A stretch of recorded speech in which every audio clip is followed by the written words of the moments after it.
Some of those in this crowd of over 90,000 may say the Seattle Seahawks brought their weather with them. It is cloudy, foggy, temperature in the 60s for this championship game. A huge throng at the Coliseum. Dick Enberg, Merlin Olsen. Our congratulations to Joe Gibbs. Washington Redskins, they've earned the right to defend their Super Bowl championship. Will it be Seattle? Will it be the Raiders? You've been on the field for a championship game. What are the feelings now? Feelings running high. They're hot down there to get this kick, get it off, and get it running. I'll tell you, there's only one spot left in the Super Bowl. You dream about that. You start your year thinking about it, and here they are waiting to battle it out. Well, the surprising member brought to this ball, Chuck Knox, Seattle Seahawks. And Chuck Knox kind of likes the idea that his team is a solid underdog again. We really don't mind the underdog role because it gives us a chance to prove that people can be wrong. You played for him. I played for 5 different coaches, head coaches. He was my favorite. Look you in the eye, and boy, can he get you ready to play. Well, they say the same good things about Tom Flores, the head coach of the Los Angeles Raiders. Tongue-in-cheek, we asked him about the pressure that he feels coming into this game, and he related the fact that he said, well, just about everything. Respect, players, bonuses, prestige, Super Bowl, my wife's favor, maybe even my job. Pressure, what do you mean? He's 6-1 in playoffs, and he has the better team. He knows it, but they've got to prove it here today. Let's talk about the personality of the Los Angeles Raiders. Intimidating is one of the first words that come out. Power and pressure are 2 other very important words. That's the kind of thing they would like to do to the Seahawks today. And the thing that they will do that with is a very strong defense and a multitude of offensive tools. No question, but what the Raiders, I think the consensus is that they have the most talent in the league, and they have 2 players that weren't around when they played Seattle the 2 times Seattle beat them. In Mike Haynes, Cliff Branch. Haynes, of course, buoys up that defensive secondary, and Branch is their deep threat. They were not available when Seattle upset the Raiders during the regular season on both occasions. Now let's talk about the character of the Seattle Seahawks and the fact that they really forced the ball to be left on the ground. They forced the mistakes and made advantage of those. They really are the people who make that happen. They knock it down. They take the fumble away from you. They take the interception. And look how the Raiders have helped in those losses. They've given the ball away 23 times. They've only taken it away 3 times in those 4 losses during the season. Well, we're ready to kick it off. The Seattle Seahawks will receive to open this championship game. The winner will meet the Washington Redskins in the Super Bowl in Tampa Bay. Chris Barr getting ready. This crowd on its feet. One of the largest in Coliseum history. Over 92,000 tickets have been sold. Zachary Dixon, a very dangerous return man. They'll try to keep the ball away from him. Barr signals we're ready. The championship is underway.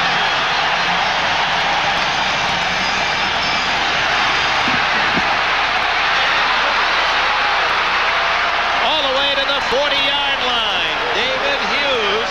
They kicked away from Dixon, and Hughes gives Seattle good field position. Here, the starting offense for the upstart Seahawks. Dave Craig, their unknown quarterback. They know him now in the Great Northwest. Kurt Warner, rookie, Penn State. Cullen Bryant, blocking back. He played here with the Rams. Paul Johns, dangerous deep receiver. And the clever Steve Largent. He had 11 touchdown catches this year. Second only to Todd Christensen of the Raiders, who had a dozen. First down for Craig and Seattle at the 40-yard line. Warner, no surprise there. He gets about 4 before Bob Nelson, one of the inside linebackers, can make the tackle. On the front wall for Seattle, the Reverend Charlie Young. He's trying to get into the 3rd Super Bowl with 3 different teams. Ron Essink. He's had a fine year. Edwin Bailey for the injured Reggie McKenzie. Blair Bush, the former Cincinnati Bengal. Robert Pratt, the ex-Baltimore Colt. And Steve August. He was part of that Dorsett trade of a few years ago. Second down and 6.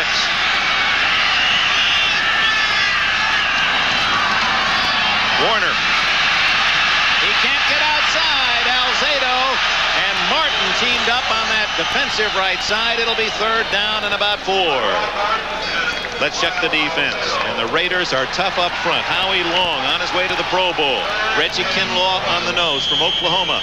And the veteran Lyle Alzado. Darth Raider, they call him. Ted Hendricks, All-Pro again. Matt Millen, one of the top tacklers in the league. Bob Nelson, who just made that last stop. Rod Martin, voted the AFC Player of the Year on defense. Lester Hayes, touchdown last week. Mike Haynes at the other corner. Mike Davis at safety. And the second-year man, Van McElroy, on his way to the Pro Bowl. Out of the shotgun, 3rd and 5. That's Dornick in motion. They like to go to him. Down the middle, it's going to be intercepted by Lester Hayes at the 31-yard line. A flag is down.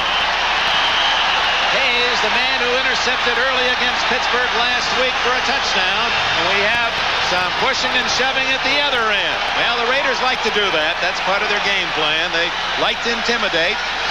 Dick, they'd like to get your mind off the game and onto the rowdiness and the fighting on the field. That was Pratt and Pickell fighting. It's going to be a reception. It looked like they tagged Lester Hayes for pushing in the secondary. He was there ahead of the receiver. Can't do it that way. Number 37. Interference, number 37. To Seattle instead of the ball. Lester Hayes gives it up to Seattle on the interference. Look at that classic stance. Hayes says, come and get it. I got it right here. Byron Walker working one-on-one. Now there's the bump. He cannot push him in past that 5-yard area.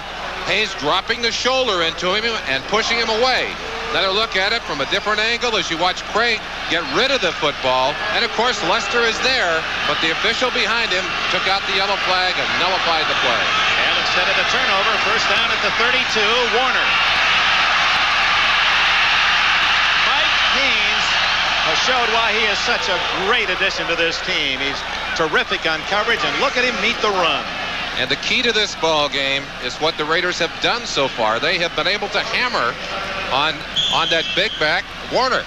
Now, Warner is the key to this offense, Dick. He's the key to this offense. They got to have his running production. And here's a quote from Ted Hendricks. They know it. It's not complicated. We've got to stop Kurt Warner. If they stop Warner, then they can apply the full pressure of that defense to the passing game. And boy, that's awesome. You don't want to play catch-up football against this team. Now with 57 sacks, second best in the NFL. 2nd and 10. Craig. Oh, there's the fumble. We'll wait for the signal. You'll hear a roar if it's for the Raiders. Still no notice from the officials. Seattle maintains. So already the ball has bounced right twice for this young Seattle team against Tom Flory's Raiders. But that's exactly what we talked about. On a must-pass situation, look at the kind of pressure they get on Craig. Craig from the blind side will not see the defender coming. Right here, Rod Martin, number 53, and Martin slapped that ball away, knocked it loose. Pratt had a chance at it. A couple of Raiders had a chance at it. Essink, I think, the man that finally came up with the football. 8-yard loss to Seattle, back to the 40-yard line. That probably takes them out of field goal range, although Johnson has a 54-yarder this season. So shotgun time, 3rd down and 18. Craig complete to Larson at the 30, but that's short of the first down. Mike Davis made the tackle. Let's see if that's enough to get Norm Johnson on the field. And now we have some more push and shove. Boy, they are ready emotionally, both sides. Maybe too ready. We talked about emotion being the key. What had happened is Dornick came in, lost his balance, jumped over the pile, and I think stepped on Mike Davis at the end of that play. Davis came up off the ground, and he went right after Dornick. Here's the play. Craig's throw a little low, so Largent, after he made the reception, that's all he could get.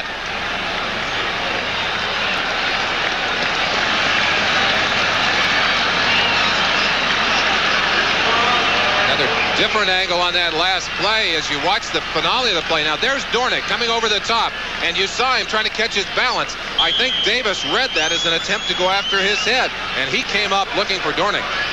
Well, apparently they called that pass not complete, but trapped. So in to punt is Jeff West. The ball was trapped. Greg Pruitt deep back at the 10-yard line. They go after West, and that's going to be a penalty. They really nailed West. So the ball goes into the end zone. Let's see how the call goes on roughing the kicker or running into the kicker. I think it'll be a roughing call. Otis McKinney, 23, really came in there. Now, if he can touch that football, he can go into that kicker. He can't do it otherwise, and he had no chance at that football. Took a bad angle coming in, just leveled Jeff West, and Jeff will trade his body for that play. But there it is right there. One question, did Dornick push him in? Dornick back there getting a shove on him. Look at it from the other angle. That's Brown, Dave Brown, 22. But number 23, Otis McKinney, makes no attempt to avoid the kicker, and I think that's what they're going to ticket him for. Only 5 yards on the penalty, but more importantly, a first down to Seattle. So that's 3 plays already in this first quarter that have all gone to the Seattle side. It's been that kind of year for the Seahawks. They wouldn't be here otherwise. There's some magic brewing in the Northwest. Let's see if they capitalize.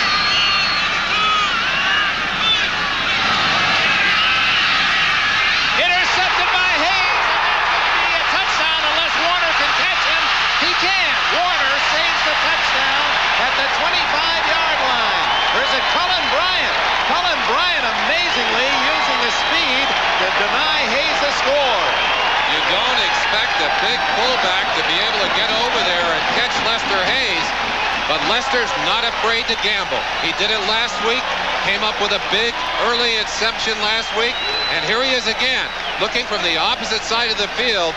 Craig pulling the trigger, not a good throw. Largent doesn't have a chance, but watch Cullen Bryant, a big 230-pound fullback, getting all the way across the field and making the saving tackle. We have our first timeout. Raiders in scoring position. The Pro Bowler Lester Hayes, just as he did last week, 1 interception taken away, but not that one. He returns at 44 yards. Watch 32, Cullen Bryant. This is a desirous play by the 236-pound fullback, and he almost forces the turnover back as Hayes was having trouble controlling the ball, as you can see. Dick, that's one thing that Seattle has not done. They've only turned the ball over once in the last 3 weeks, and that in the last part of that Miami game. But Craig pulled the trigger the wrong place on that one and got the ball to the Los Angeles Raiders. 27-yard line. The give to Marcus Allen. He gains about 3. Keith Butler, one of the inside linebackers, made the hit.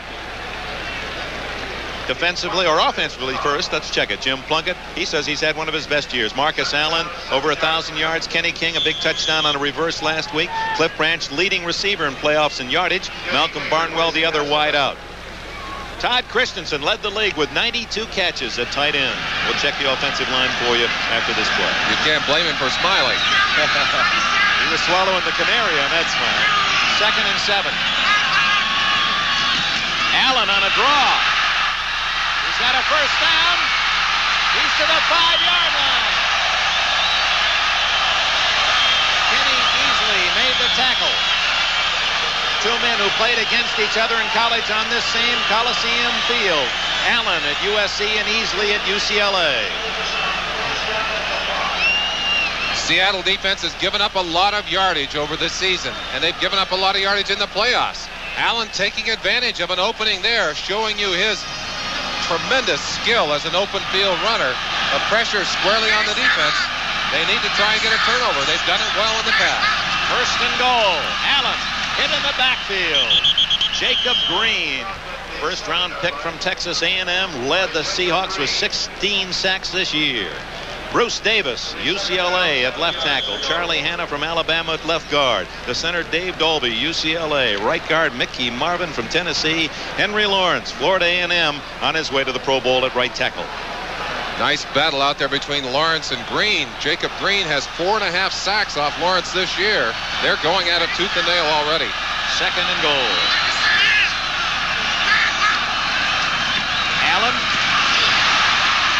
to the 3-yard line. Joe Nash, number 72. He's the man who chased him down from behind on that longer run. Nash, who has beaten out Tuiasa Sopo at nose tackle, made the stop. There's the defense. Green, Nash, and Jeff Bryant, the front 3. The linebackers, young and mobile. Bruce Schultz led the team in tackles. Sheldon Robinson had 2 touchdowns against the Raiders on fumbles this year. Butler and Greg Gaines has moved into the starting lineup. Kerry Justin on one corner, veteran Dave Brown at the other. Kenny Easley and John Harris are the safeties. It's 3rd and goal at the 3. Allen has carried the ball on every play for the Raiders. Plunkett. And he throws it away. Big Bruce Schultz, he's built like Ted Hendricks, had Christensen well blanketed. Some of you at home might be wondering why they didn't call face guarding. If only one hand is up and it's not waving, they will not call you for face guarding the receiver. That ball overthrown. Schultz had done a good job of covering the receiver in the far end of the end zone. There it is right there. You see the one arm up, and he's not waving that arm, and Christensen knows he has no chance on that football. Plunkett wisely throwing it over his head. Chris Barr enjoyed his best pro year in his 8th season. This will be a 20-yard attempt.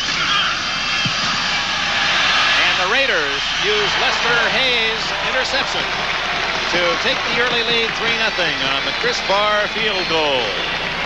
So timeout here at the Coliseum in Los Angeles. 8:47 remaining in the first quarter. Head coaches get the credit, but the strategists are often in the assistant coaching corps. Ray Prohaska, offensive coordinator, and he'll be setting up the offense on his side. On the other side, Charlie Sumner. Now, they don't have a defensive coordinator, but he's the man that calls the defenses for that Raider defense. Ball's in the air.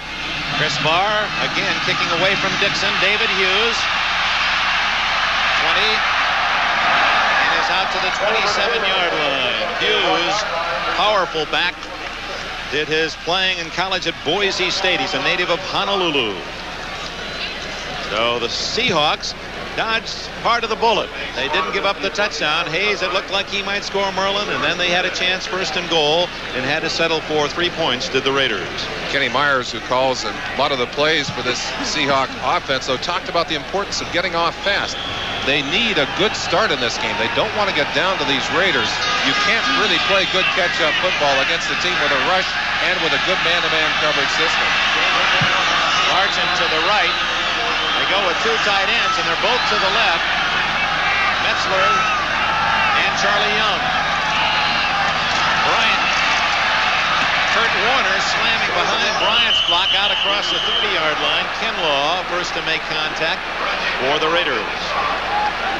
Talked to Matt Millen about Warner, and he said that one of the big problems that the Raiders had with Warner, and Warner played well against them early, was that they were not able to keep all the holes covered on him. He cuts back so well, has such great vision, but they have done a good job today of having a lot of bodies in those holes where Warner has wanted to run. He's not been able to break a big run yet. That yardage, over 1,400, led the AFC. This is David Hughes. Oh, he's got strong legs and carries Alzado a couple yards with him, as well as Rod Martin, 53, Haynes, 22. It is short of the first down at the 35-yard line. It'll bring up third and about 2.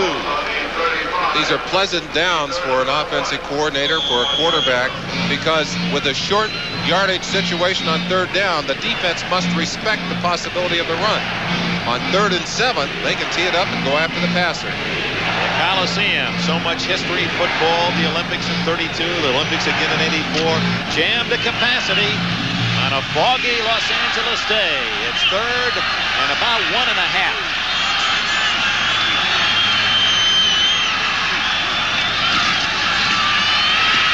Warner close to a first down on second effort. Alzado finally cut off the pursuit there and cut down the inside angle, and we'll see if it's a first down. Warner again showing you how he finds the daylight. He really runs behind the blocks without knowing exactly where he's going to go. The block's telling. Matt talked about the kind of blocking that they use in that offense of the Seattle Seahawks. He said they're a push and position team. Now, what he's saying really is they lock up one-on-one on you, and they try to get you to commit one way or the other. And Warner is so good at seeing those holes that he cuts them into the open territory. And a first down on the legs of Warner. They had other things to say about Kurt Warner, did these Raiders, during the course of the week. They certainly did. While Alzado used different terminology to describe his talent. Tom Flory, 6-1 in the playoffs. Chuck Knox, 3 different teams to the playoff. Knox, by the way, the only one of the 3 coaches to make the finals who hasn't gone to a Super Bowl.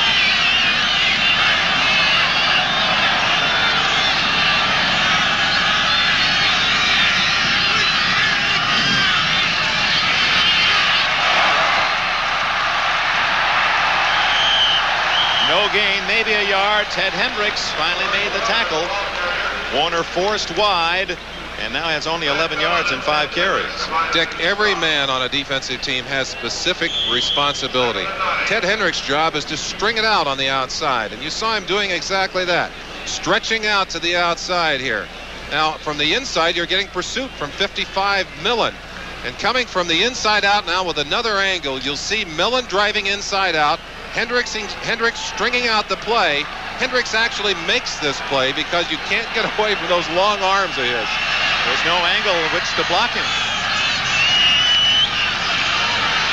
Quick hitter by Warner again, and nothing much there. A couple of yards.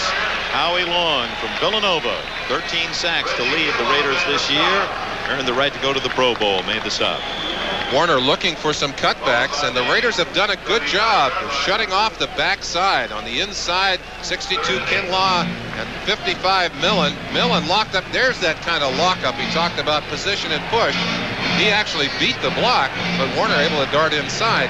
You also get a little feeling of the conservative nature of Knox. He would rather run the football. If they can establish the run, you'll see a lot of that here. That's what he's hoping to do. But in 3rd and 7, forced into the shotgun. Craig in trouble. Greg Townsend, number 93, a rookie from TCU. Townsend had 12 sacks on the season. That makes 13. That's a second sack of the day. You get the sense of the reason that they don't want to have to be forced to throw the football. Craig just cannot find a receiver open, and the offensive line can't stop the Raider rush. Here he comes, number 93, Townsend coming on the outside. Right there, Pickell from the inside also getting a piece of that sack. Jeff West, high but short. Greg Pruitt, no fair catch. Breaks a couple of tackles, and he's down at the Raider 27-yard line. So timeout with 4 minutes and 33 seconds remaining in the first quarter. The Raiders leading the Seattle Seahawks 3-0 as we reflect back on other AFC, AFL championships. How about 1968? The numbers were 12-13. Joe Namath, number 12. Don Maynard, number 13. And the Jets went on to the Super Bowl.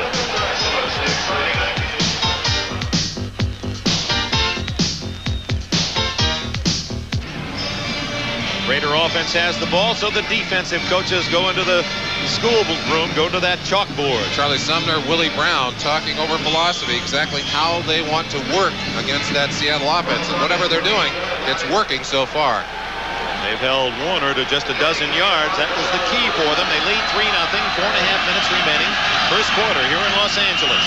Marcus Allen with a huge hole is out to the 36-yard line. An 8-yard gallop before Greg Gaines could make the stop. Dick, there are a lot of one-on-one wars down there on the line of scrimmage, and one of the most vital of those wars is between Henry Lawrence and Jacob Green. On this play, Lawrence faking the pass, getting Green upfield, a little draw play, does a good job. And look at that. You better believe he's feeling the pressure of his job today. Allen picking up 8 yards, now has 30 for the first quarter. 2nd and 2. Batted in the air and complete. It appeared to be Joe Nash, the nose guard, who had his hand up. Might have been Jacob Green. It was 79, and you saw Jacob beaten out on the last play. Lawrence did a great job on that play of holding him on the line. But Jacob has one other advantage. He's got long arms. Good stop on the line of scrimmage. He knows he's not going to get to the quarterback, does the next best thing. Goes up, puts that arm on the football, and negates the pass. Great camera coverage. We're right in green shoulder pads as he stops the Raiders on 2nd and 3. Now it's 3rd and 3.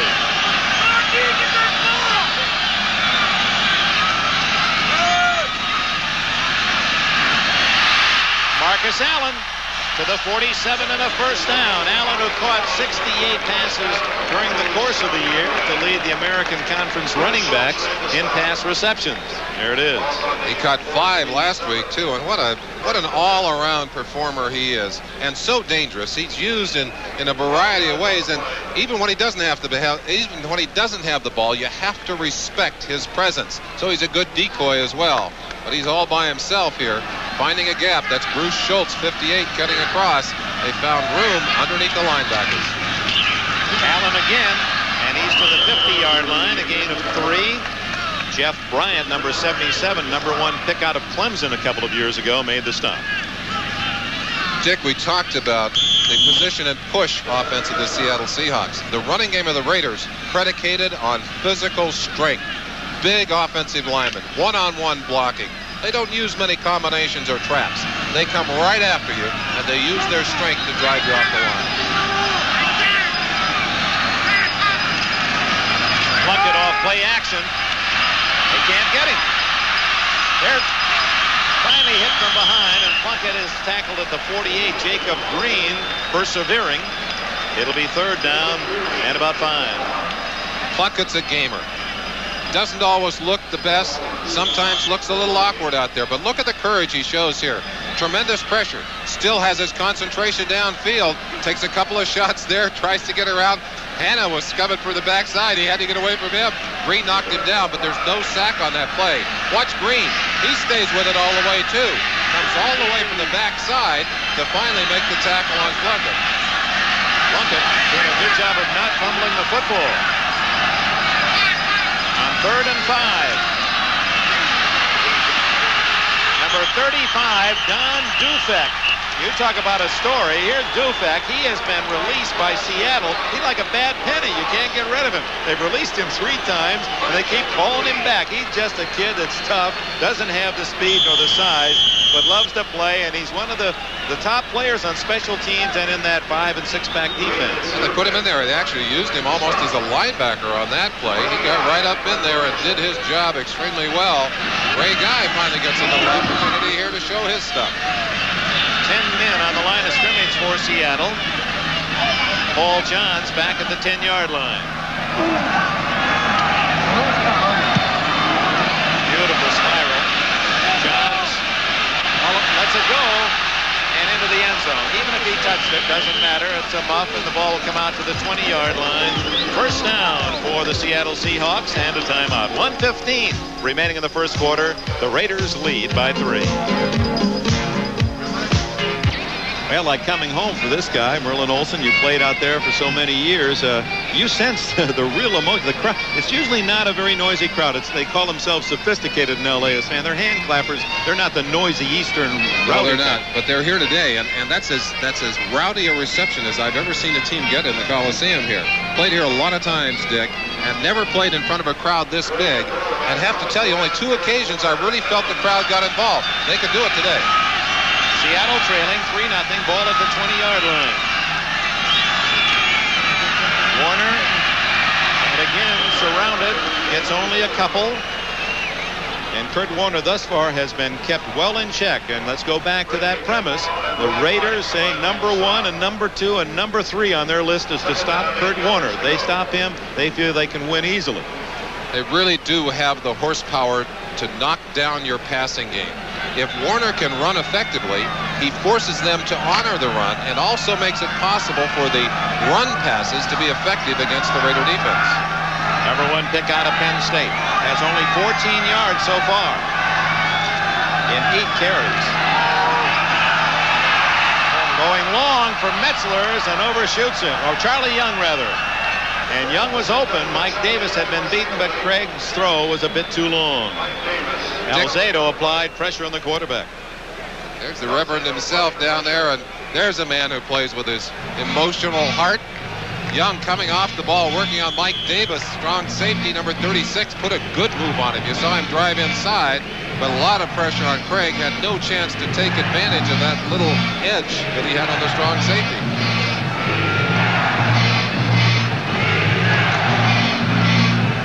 Lester Hayes interception, setting up a Chris Barr 20-yard field goal, the only points of this first quarter.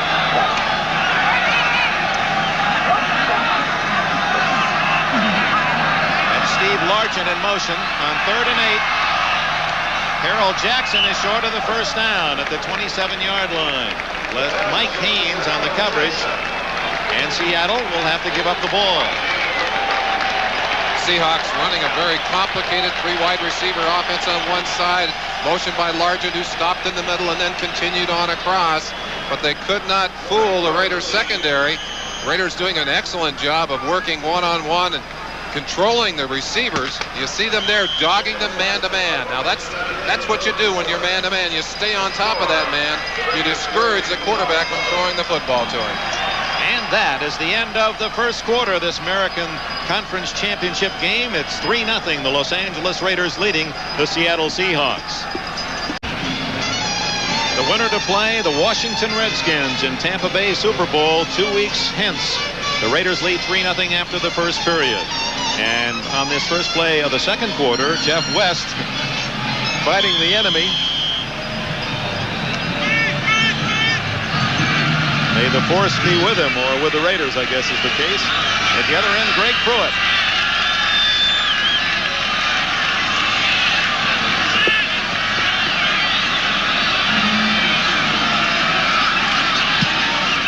Short kick. Pruitt, fair catch. 36, maybe the 37-yard line. So on the short kick by West, the Raiders have excellent field position. 1 or 2 plays indeed can turn a game around, and the special teams often create those big plays. And Greg Pruitt had the longest punt return for a touchdown this year. That was against the Washington Redskins, 97 yards. Timeout. Raiders have the ball and the lead. Floating overhead, the Goodyear blimp, Columbia. From Carson, California, our pilot, John Creighton from Orcas Island, Washington. Now watch out, John. Don't look just at the Seahawks now. The 194-foot Columbia cruising 1,000 feet over the Coliseum. George Simpson is our cameraman. While Alcedo talking to Earl Leggett on the sideline, and Craig has gone to the phones. They were working on his shoulder a little bit earlier. Maybe got a little soreness in that throwing arm. Leading 3-0. Plunkett from his own 36. Wide open is Barnwell. Hit by Kerry Justman at the 48-yard line. First down, Los Angeles. 11 yards on the play. Plunkett certainly has played exceedingly well since he came in for an injured Mark Wilson. Seems to have much more patience now, not trying to force the ball, and also dumping the ball off quicker when the pass pattern is not there. But Justin giving Barnwell too much room on that play. And again, that's part of the bend but don't break philosophy. But you can't bend too far with this Raider offense.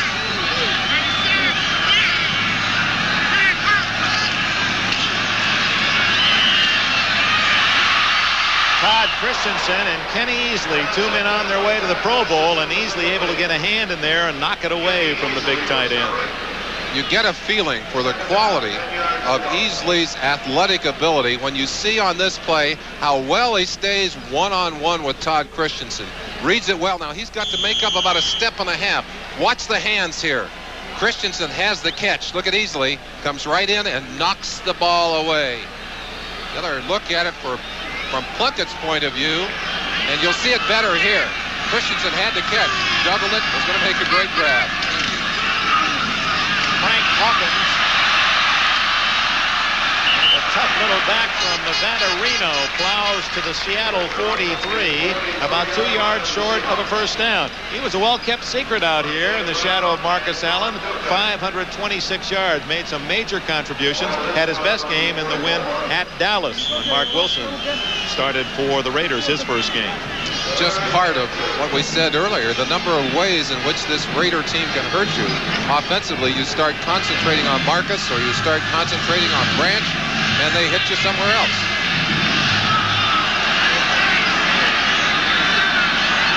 Third and 2.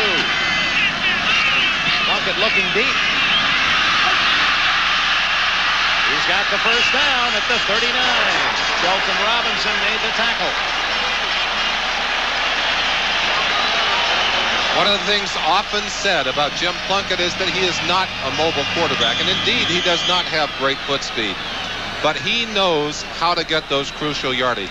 2 big runs in the game last week. Right here, he cannot find the open receiver. They rushed him with 3 men. He knows there's only about 1.5 yards, 2 yards for the first down. He's got it, drops to the ground, it's done. Hawkins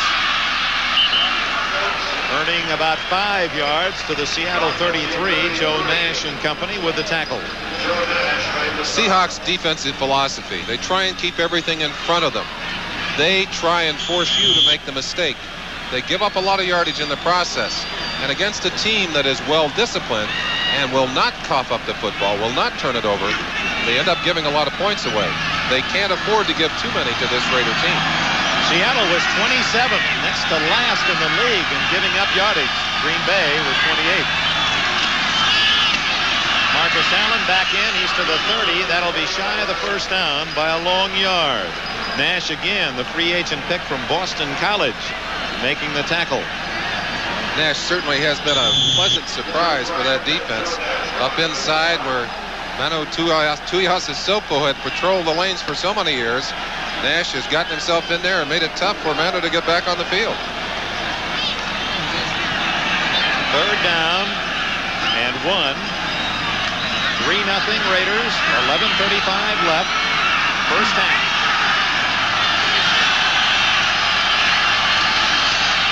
Allen stopped at the 30-yard line. A terrific tackle by Keith Butler, inside backer from Memphis State. Allen didn't get an inch. So it's 4th and 1. And we'll see what Tom Flores elects to do. He's going to go for it. You see Marcus Allen saying, let's go for it. The crowd agrees. And that's an interesting choice right there. He's playing to win. In the playoffs, you can't play conservative football. There's no tomorrow. Chuck Knox knows the pressure right now, squarely on his defense, and right down in the pits. Let's see who can control the line.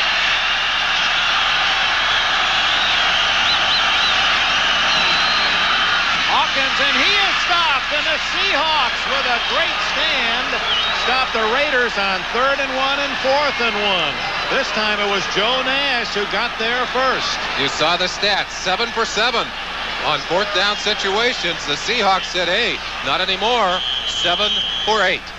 So the Raiders spurned a 47-yard field goal attempt. That's what it would have been from the 30, as the Seahawks, we'll see if that gives them an emotional lift, stop first Allen and then Hawkins. And Tom Flores not at all happy about the results. Electing to gamble, disappointed, as he should be on that play. So it remains 3-0 Los Angeles Raiders, 11 minutes left in the half. Seattle indeed was 7-7, then beat the Giants in New England, last 2 regular season games to earn a wild card spot, and then winning 2 playoffs in a row, Denver at home, and the big upset at Miami last week. 4 wins in a row, first time ever in their 8 years.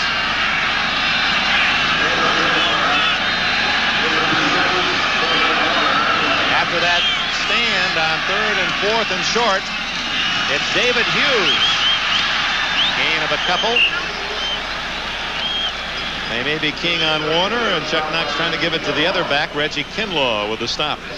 In the second game here on this turf, Hughes had a big day. I believe he had 79 yards in that contest, and the main reason was that they were zeroing in so solidly on Warner that he was able to break some nice runs. Good runner in his own right. He also was the man that caught a touchdown pass on a fake field goal by Jim Zorn, and some of the Los Angeles writers who remembered Knox as conservative said, hey, that's not the way you played when you were the Rams coach for 5 years. He has changed. Warner. I bet Warner's second guessing himself now. He had an opening inside cutting back, elected to go back outside, and ran into nothing but black jerseys. Warner does such a great job of cutting and working against the grain, but the Raiders are doing a great job on Warner.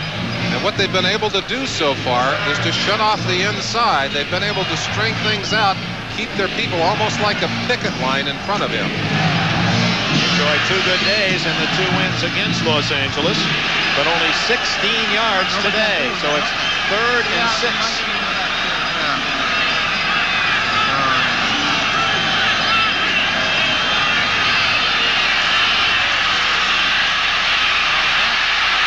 Bill Patel, the rookie from Rutgers.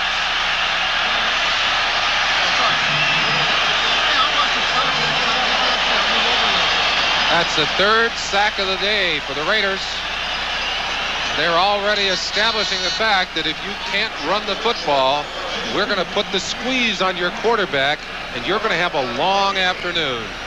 Pickell right smack in the middle of your screen, working on 59. Blair Bush. Now, it's just a simple matter of taking too much time, and Pickell showing you how quick he can get to the outside and get a hold of your quarterback. Great coverage downfield. Craig could not find an open man. West to punt. Pruitt. Fair catch at the 38-yard line. So again, the Raiders begin in rather good field position. They have the only score of the game, a 20-yard field goal by Chris Barr. Coliseum in Los Angeles. Tom Flores on the right. Tom Catlin, assistant Seattle coach, on the left. Catlin, the defensive coordinator who's trying to counter the Raider offense. Flores responsible for that offense, and he's had the better day so far. They put more yardage up and have got 3 points up. Marcus Allen corralled at the 38-yard line by Shelton Robinson, who played with Lawrence Taylor. They were the linebackers at North Carolina. Robinson was a free agent. Taylor, of course, a #1 pick and star with the Giants. Shelton, one of those big play people, worked his way back into that lineup and doing a good job of stretching back on that play. Dave Craig. It has not been a good first half for him, nor for Kurt Warner. But the Seahawks trail only 3-0.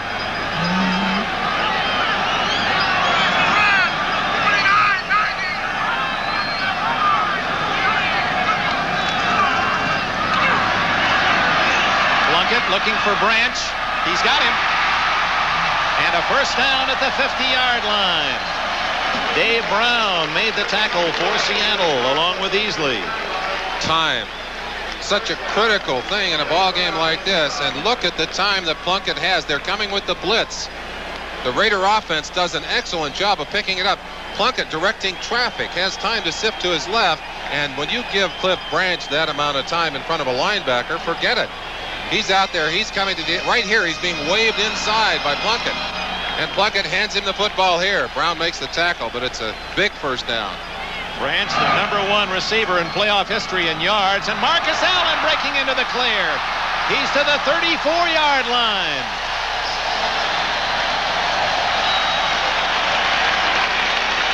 $16 more yards for Marcus Allen. Great running backs. Change direction. They change their pace. Marcus Allen just flying down the field. He makes about 4 or 5 moves getting down there, but those moves always take him downfield. Look at the way he just accelerates through that hole in the line, sets up the blocks downfield, and then, as a good back will do, make sure that he tackles the football. He's going ahead on the tackle. At the 35, first down, 6:51 left in the first half. Plunkett to Barnwell, and he is out of bounds inside the 15-yard line.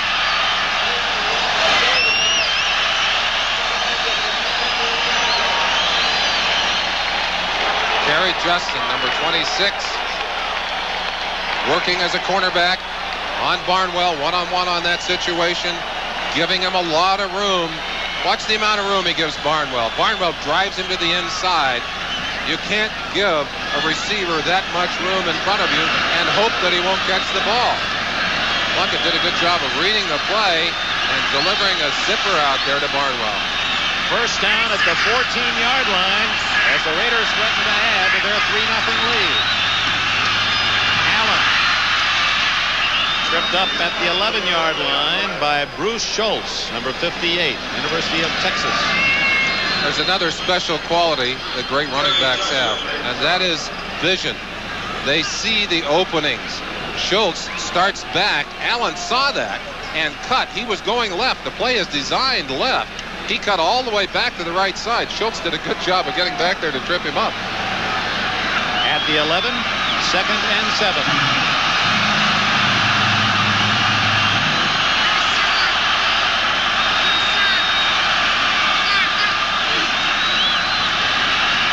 Christensen stopped just inside the 5. It'll be very close to a first down.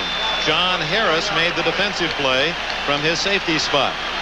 Todd Christensen, who led all of the National Football League receivers with his 92 receptions. One of the reasons that Christensen has been used so effectively is that Raiders really lack a control receiver. Bobby Chandler did that for them for quite a while, and when Chandler retired, they did not have that middleman. They have gone to the tight end to kind of fill that gap, and Christensen has done a marvelous job of being that receiver. 3rd and a yard.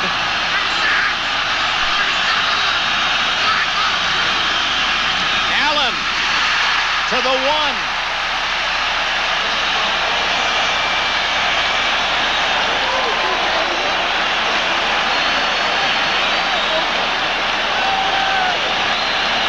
To win in the playoffs, you need big play people. And you need people who are willing to sell out. Watch Marcus Allen here. He's going up and over the top. He doesn't care what he hits on the other side. He made a move like that last week and launched himself all the way into the end zone. 1 yard away. Hawkins, not quite. Frank Hawkins stopped just shy of the goal line, looking right into the eyes of Plunkett as he checks that defense, trying to find some clue as to perhaps an opening that might not have been there when he broke huddle. They say the eyes are the windows to the soul. You can feel the intensity and the excitement in Jim Plunkett. 3-0, the Raiders lead. This drive started back at around the 34-yard line. He's used Allen throughout. Let's see if he gives him the chance for the touchdown. He wants the crowd quiet. Hawkins again. Touchdown.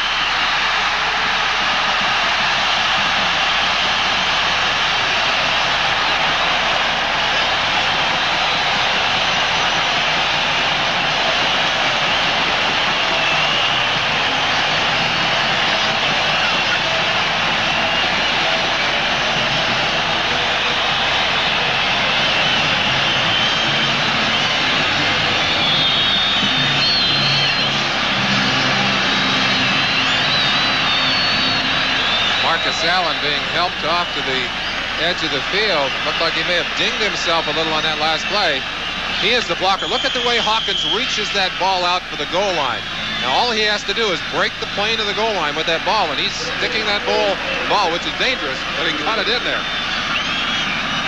Chris Barr to try the extra point. And the Raiders take a 10-0 lead. Frank Hawkins camping a 61-yard drive in 9 plays. They check Marcus Allen to make sure that he's okay, blocking for Hawkins on that touchdown. Dr. Rosenfeld looking at it. Looked like he's looking at Marcus's eye there. Marcus, the blocker here. You see him right there, 32. Drove in, head up to make some room for Frank Hawkins. You see Hawkins sticking that football over the goal line. But right now, some grave concern for the health of Marcus Allen. But the board house reach of Frank Hawkins makes it 10-0.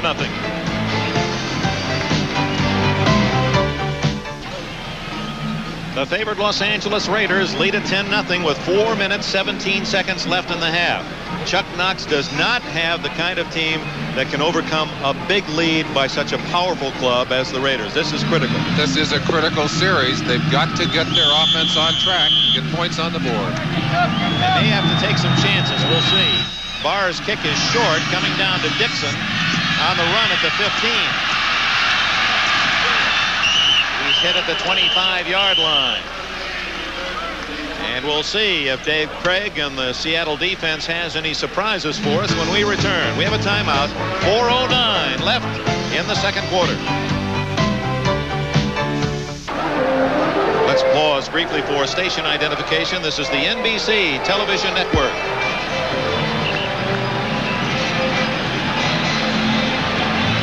You can see Marcus Allen working on a mouse under the right eye.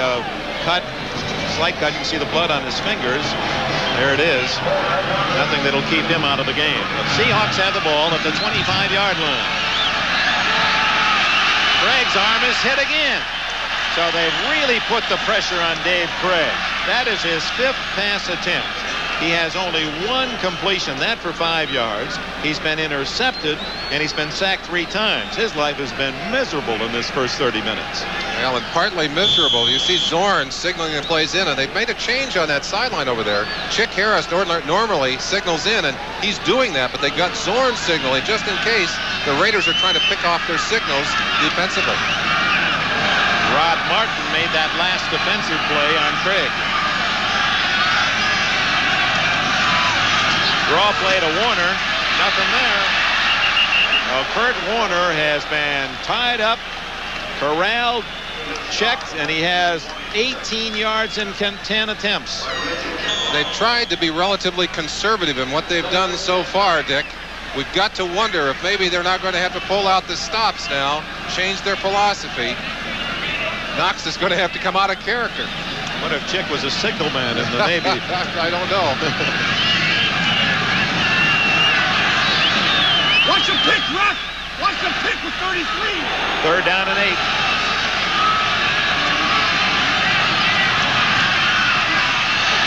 Dornick. Howie Long rips him down at the 22-yard line. Listening at home, I think you may have heard one of the Raiders yelling on the sideline, "Watch the pitch to 33." And sure enough, the little toss out to Dornick. Dornick has been the 3rd down specialist, and they alertly anticipated the play. Watch it right here. Dornick just circling out of the backfield, but there are about as many Raiders out there as there are Seahawks, and that's Howie Long and Lester Hayes and Townsend and Martin. They all want a piece of it.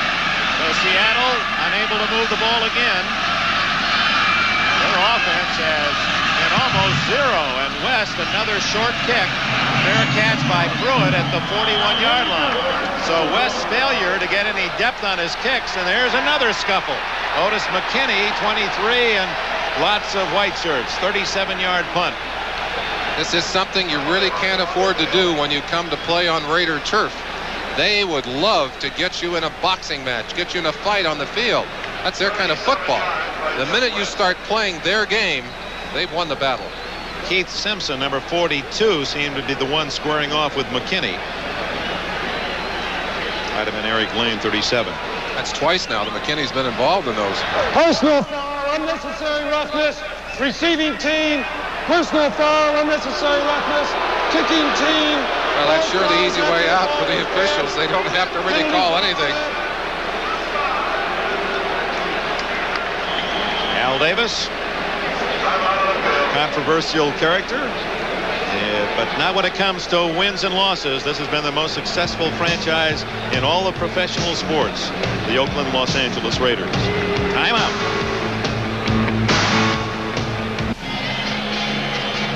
Well, if that last possession was critical for the Seattle offense, then we'd have to say the same thing for the Seattle defense. Should the Raiders add to the 10-0 lead, then Al Davis and the former right-handed pitcher Don McMahon up there would see maybe an insurmountable halftime lead. Just a little ad. Davis is wearing the same outfit he wore last week. I think maybe he's got a little superstition in it.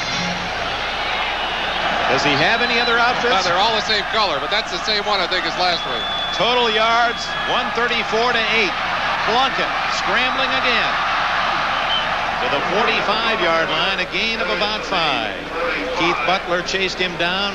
2:19 left in the half, and the clock is running. Dick, in our opening, as we were talking about these two quarterbacks, we talked about the fact that the quarterback really institutes the play. He's got to get the ball into play. He's the guy that can have great impact on what happens on the field, not only on the set plays, but like that, on a scramble play. If he can't make it one way, he'll make it another. Plunkett's a winner. He showed us on that play why. 2 minutes. The 2-minute warning has been given. Los Angeles Raiders 10. Seattle Seahawks nothing.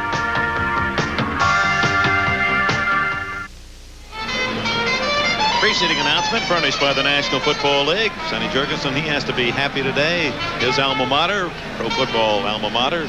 The Washington Redskins defeated the 49ers 24-21. They are in the Super Bowl.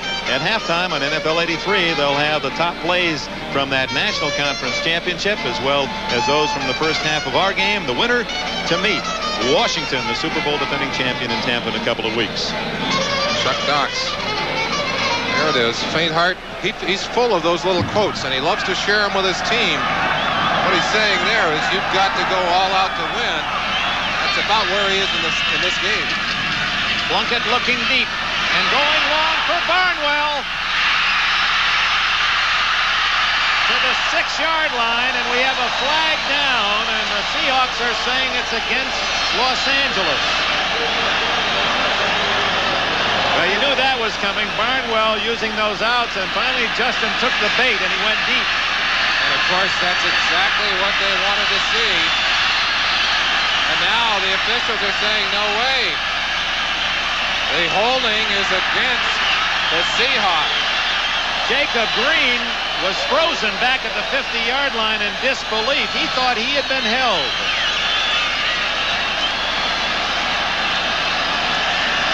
Holding, number 57, defense, decline. Holding is called against Sheldon Robinson, number 57.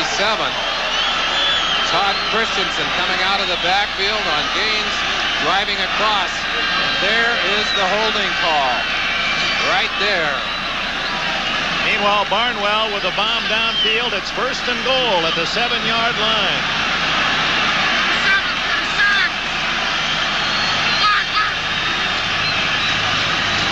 Marcus Allen to the 5-yard line.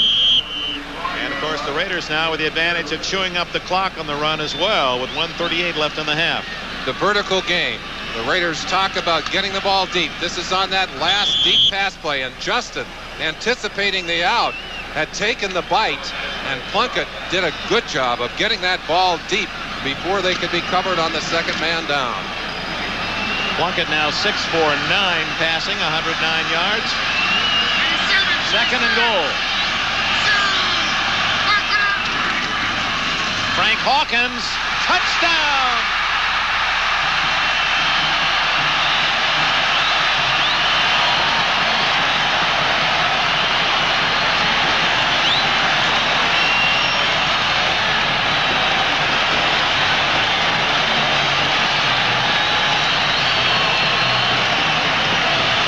Calls 90% of the plays on the field. Did a good job of mixing those plays. This one right to Hawkins. Hawkins getting by Keith Butler, number 53, and into the end zone. That's easily number 45 who finally stops him, but he's all the way into the end zone for a touchdown.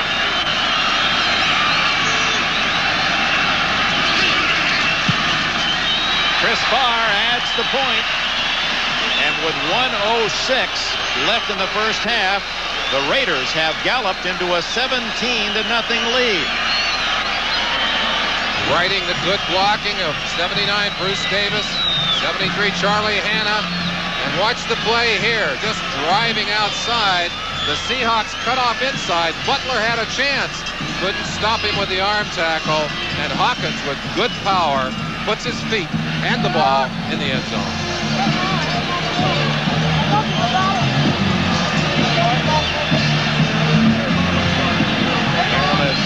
You fans who have been watching football throughout this day will collect, and if you're a Seattle fan, you're hoping it was 21-0. Washington leading San Francisco in the second half, almost into the fourth quarter. 49ers rally to tie. Chuck Knox, however, doesn't have the same kind of team as San Francisco. Finds himself down 17-0. Zach Dixon and David Hughes are deep for Seattle. The Seahawks have all 3 timeouts left and 1:06 remaining.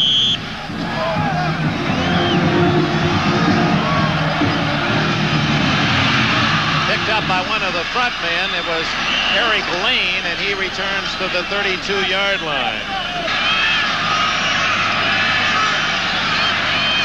Raiders were offside. Craig to Largent, 44-yard line. That'll be a rarity for Seattle. I think they have a first down. They also have a penalty, which they will elect to refuse. Greg Townsend, so eager to get his hands on Craig. He stepped across the line. There it is right there. You see him taking the big step. August getting up later as he knows that they've gotten the offsides, but it's a free play. They went ahead and took advantage of the play and were able to pick up a first down. Of course, they took the yardage. It's also a free timeout. That's Sam Merriman, a linebacker, being attended to. Shoulder appears. Largent's first catch of the game. He had 72 on the season, and of course is one of the legitimate stars. Merriman apparently injured on the kickoff return.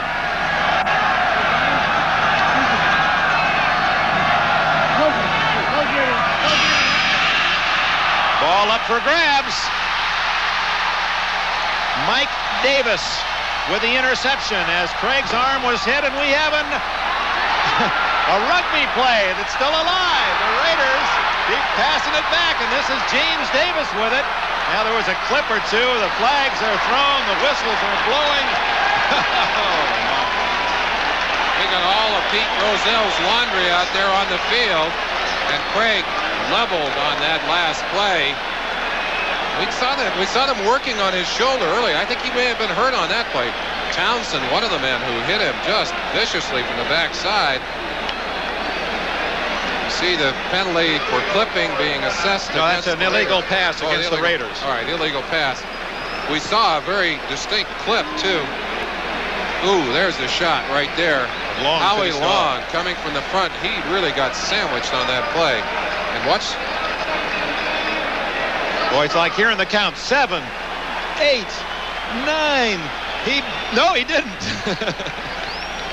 He has had a rough day so far.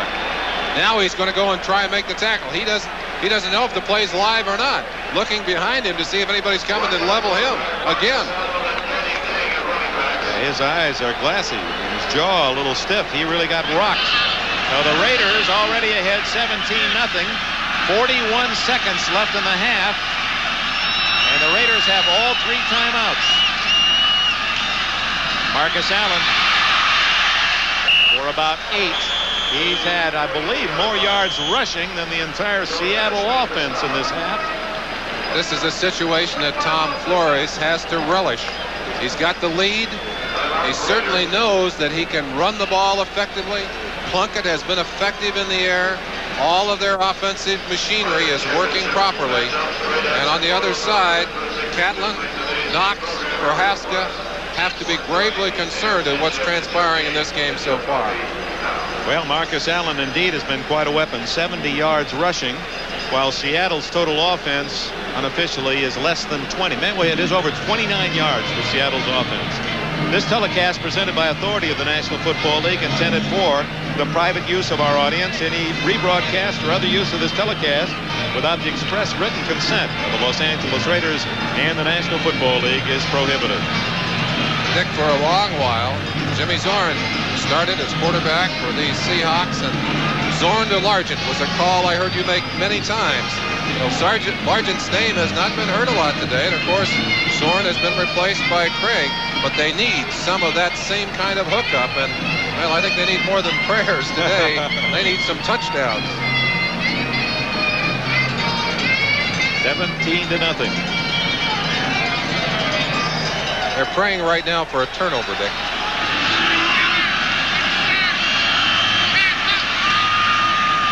Good play action. And the bomb to Branch.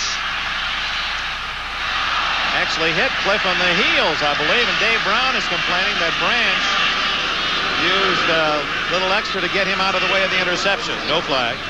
Brown did a good job of reading a play and staying deep. Again, the philosophy of this Raider team is to stretch the field. They want to make you cover as much ground as possible. They want to get you down deep. They want to stretch you from side to side with the run. On this particular play, they're not successful, but they put a great deal of fear in that secondary. They make you anticipate the deep play, and that causes you to be back on your heels. That's really a good call in this situation, too. Less than a minute, you're ahead by 17. Even if they intercept it, so what? You got them down at the 5-yard line. 3rd and 3. Oh, beautiful throw and catch by Barnwell, sliding at the Seattle 33. Dick, we talked to Plunkett. We asked him, when you throw the ball, do you know that you've thrown a good ball?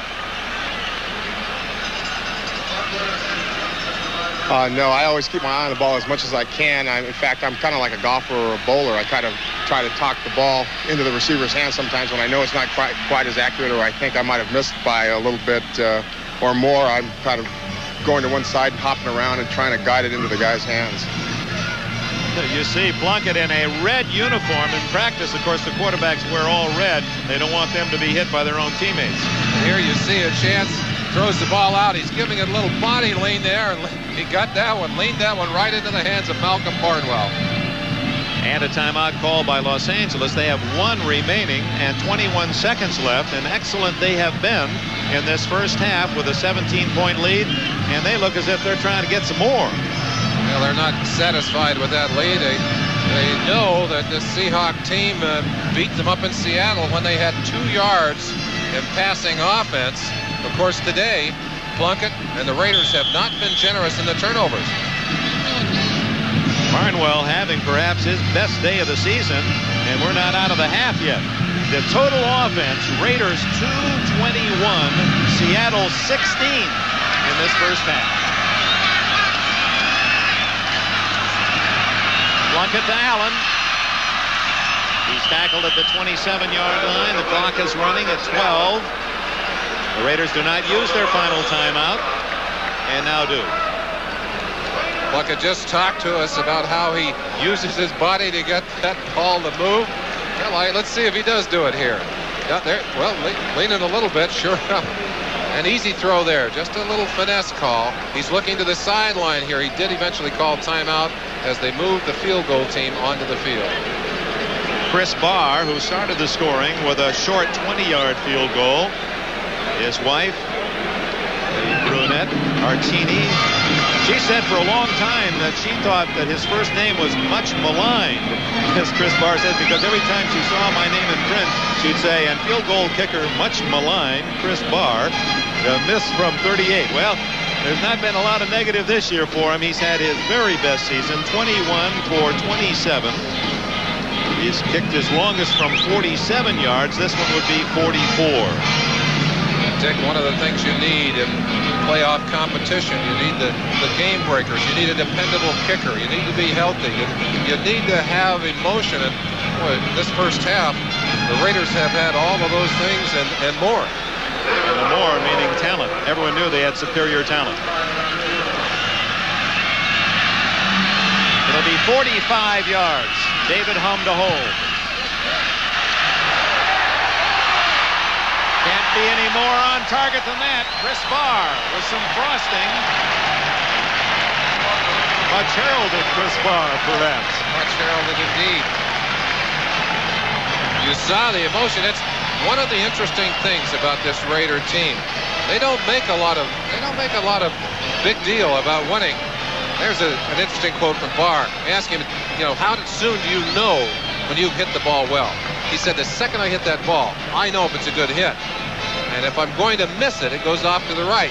Well, I don't think his wife knows quite as soon. She's got to wait for the officials to signal. Now she knows. And you see the reaction there. From the kicking bars out of Penn State, Chris Barr versus brother Matt, the booter for the Cleveland Browns. 3 seconds left in this all Raider first half. Jim Plunkett has not thrown an interception in the playoffs this year, nor has he thrown a touchdown. That's a rather interesting statistic, but he has been effective. 63% completion rate. Taking no chances. He skids it down to Bruce Schultz, and the big linebacker returns for the 37 at the end of the first half. Well, this crowd of over 90,000 at the Coliseum, most of them Raider fans, and they were well treated by a near-perfect half of football by the men in black and silver.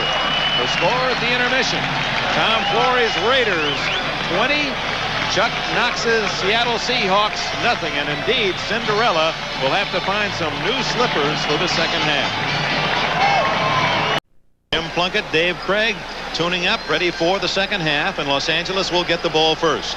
Dick, if there is one thing to give Seattle a little bit of a boost, Knox has always gotten his teams prepared to play well here. He's 32-4 playing in the Coliseum, and he has never lost to the Raiders. He's 4-0 against the Raiders. But they've really got their work cut out for them if they're going to keep that series intact. There are the stats, and the ones that jump out at you, obviously the turnovers, the time of possession, and look at the yardage. 9 yards, minus 9 yards passing for the Seahawks, who have done a great job of throwing the ball under Craig. And, of course, Plunkett, mixing plays well on the field, has had the benefit of real balance.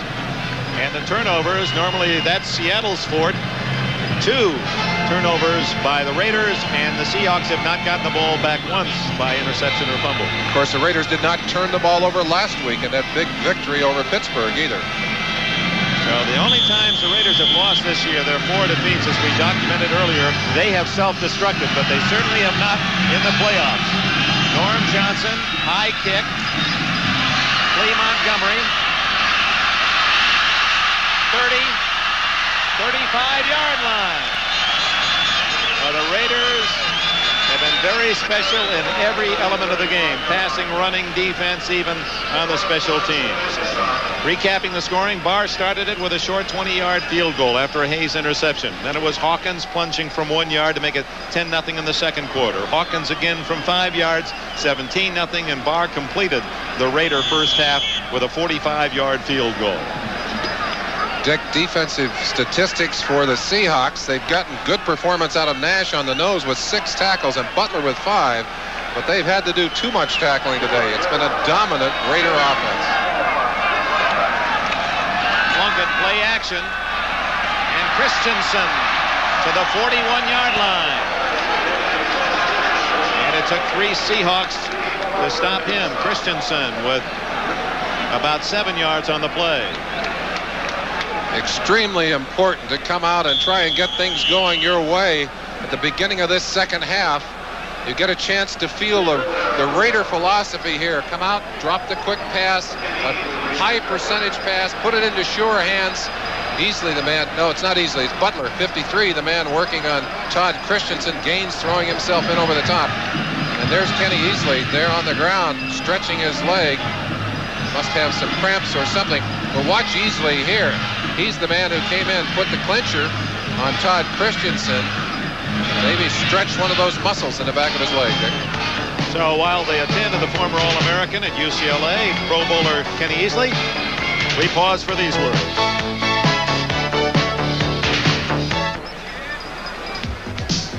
'71, the AFC Championship. It was Bob Greasy to the Hall of Famer Paul Warfield. 75 yards. Miami was on its way to the Super Bowl.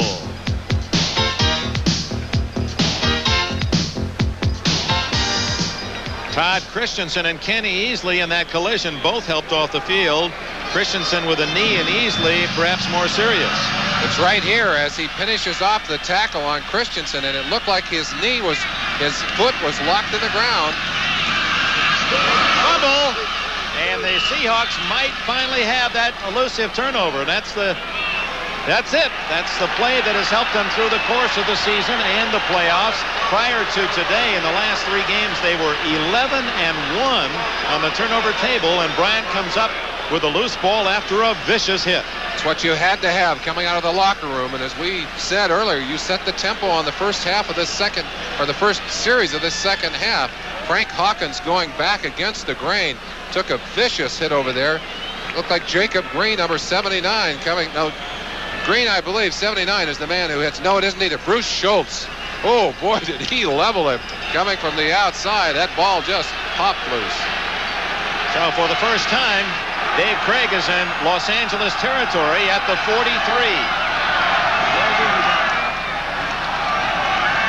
He comes out throwing. Intercepted. Matt Millen. Dornick drags him down at the 47, and Craig's miseries continue.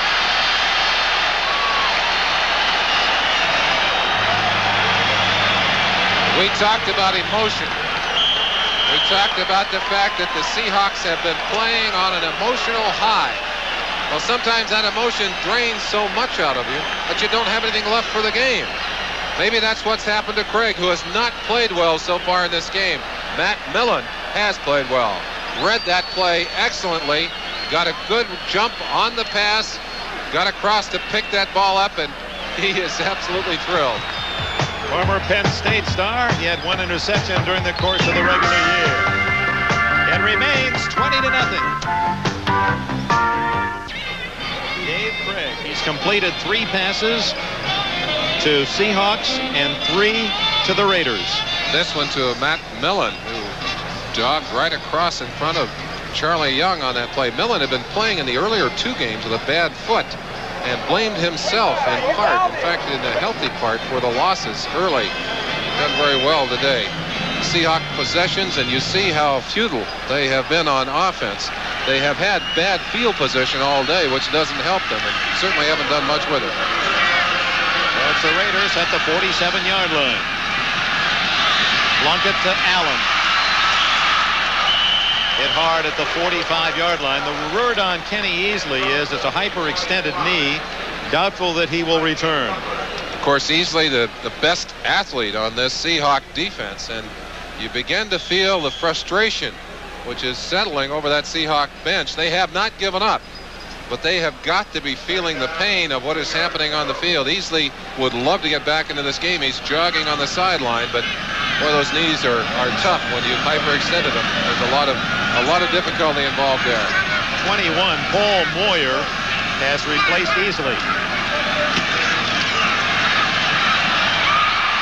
And the Raiders completing passes at will, and Cliff Branch with that catch is now the number 2 receiver in playoff history in the NFL. Fred Biletnikoff with 70 leads the way. Branch now with 67 to tie Drew Pearson. And here he is in action, picking up that record. Great performer. You see how he just settles in eye to eye with that defensive back and dares him to come up.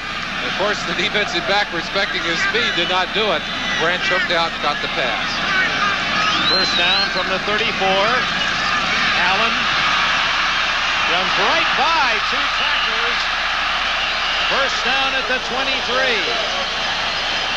Jim Zorn, meanwhile, the backup quarterback, the starter the first half of the season, apparently is going to replace Dave Craig on the next Seattle series. Just a matter of time. Knox, when things are going sour, his quarterback is not playing well. Zorn has always been a big play quarterback. He's going to have a chance here. Well, he may enter the game behind 27-0 though. As the Raiders already have 20, and they appear to be driving relentlessly for even a larger lead.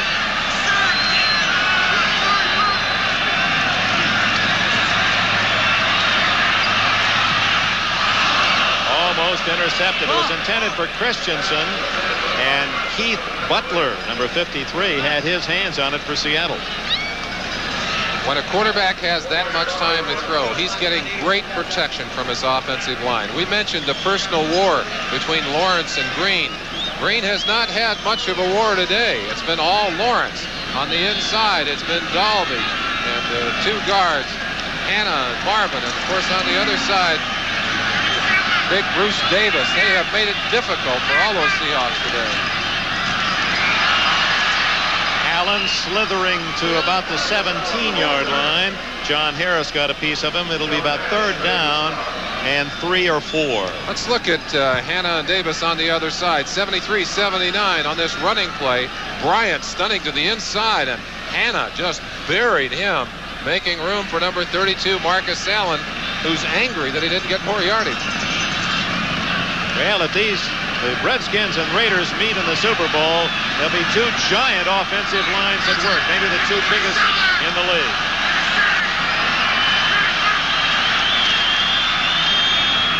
Plunkett, first down again to the 12-yard line.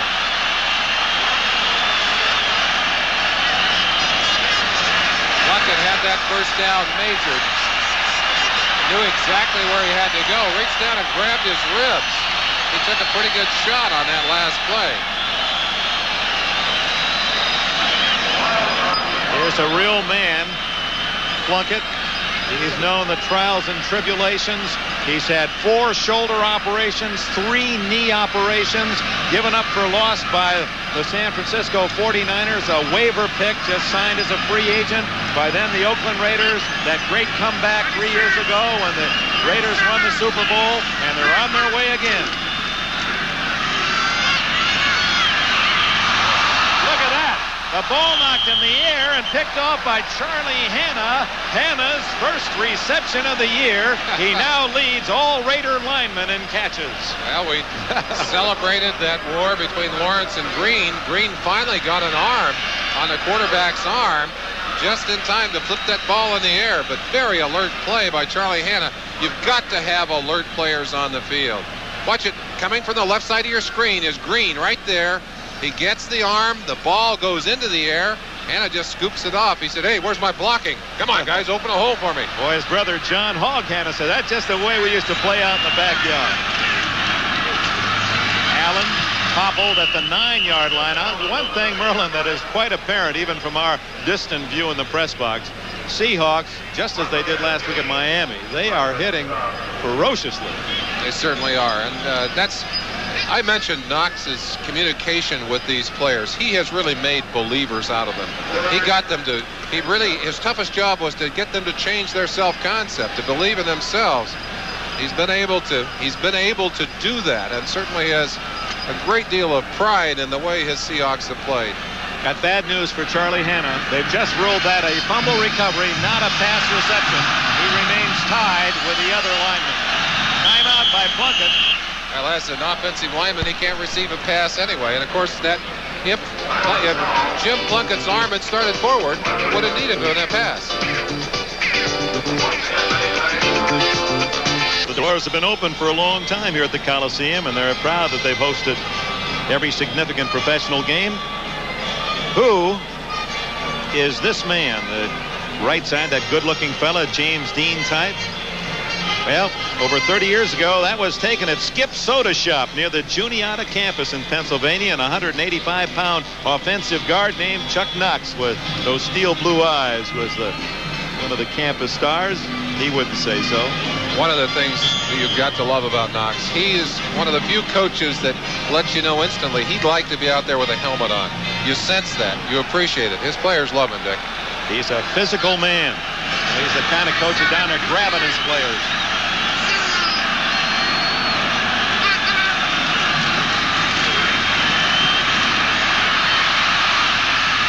Intercepted in the end zone by the Seahawks. Gregory Johnson, number 27, denied the touchdown. But it was good pass pressure that forced Plunkett into the mistake. Turnovers. The Seahawks knew they needed a little help today. They've gotten 2 here early in the second half. But they need to take advantage of these opportunities and get some points on the board. It's a long ways out of the hole they've dug for themselves. Plunkett scrambling around. Throws a pass that was ill-advised, and it's picked off. He has not made many mistakes today. That was one of his first, Dick. Jim Zorn is the quarterback for the Seattle Seahawks as they take over at the 20-yard line. Well, the same news for Kurt Warner. That number 28 in the football are drawing masses of black jerseys. Dick, a question coming into this game was, would this Coliseum turf bother Warner? It's a loose, sandy, textured soil, and the root system has been pretty well chewed up by football games here. But the question, really, I don't think it's been the turf that's bothered it. I think it's been the Raider defense and the tremendous surge that they're getting on the line of scrimmage. Good play from the linebacker to shut him down.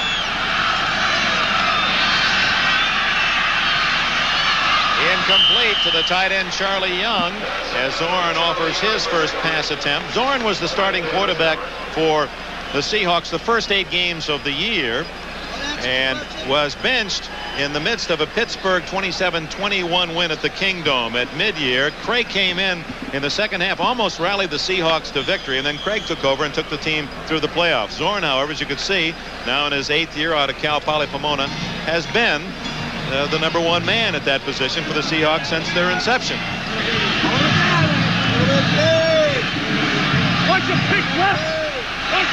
Third down, a long 8.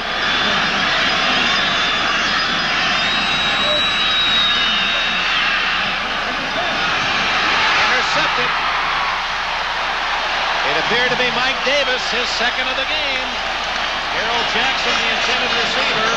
Howie Long's pressure created the interception. of the big plays in a ball game have their roots with more than one man. Mike Davis goes away with the interception, but it's the pressure from Howie Long, number 75, on Jimmy Zorn. One-on-one. He's coming here. He says the most important part of the rush, the first step. You saw it there, the good jump inside. Long driving. You see Zorn dropping back. You'll see the end.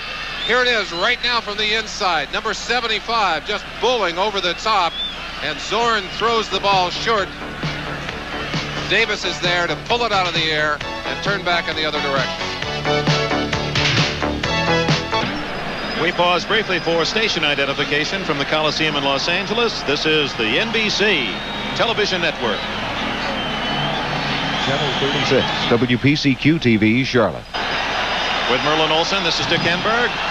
American Football Conference Championship. 8 minutes remaining in the third quarter. Mike Davis's second interception. The Raiders have the ball again. 20-0 lead. Marcus Allen on his way. All the way to the 3-yard line.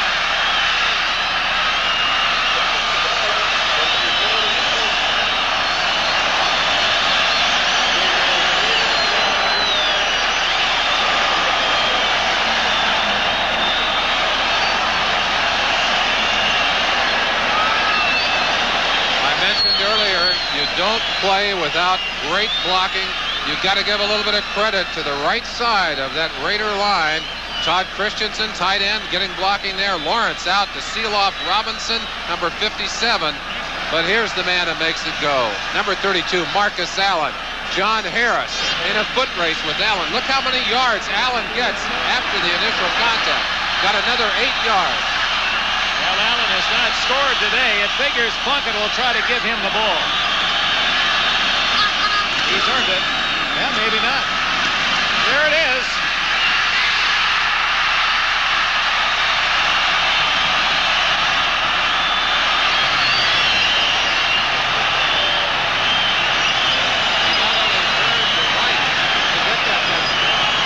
Plunkett did exactly as you suggested he would.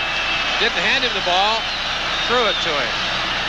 Again, the flexibility, the tremendous diversity of this Raider offense. They've made a shambles of that Seahawk defense today. Here he comes isolated out of the backfield, gets past the shot there at the line of scrimmage, and he's all alone in the corner of the end zone.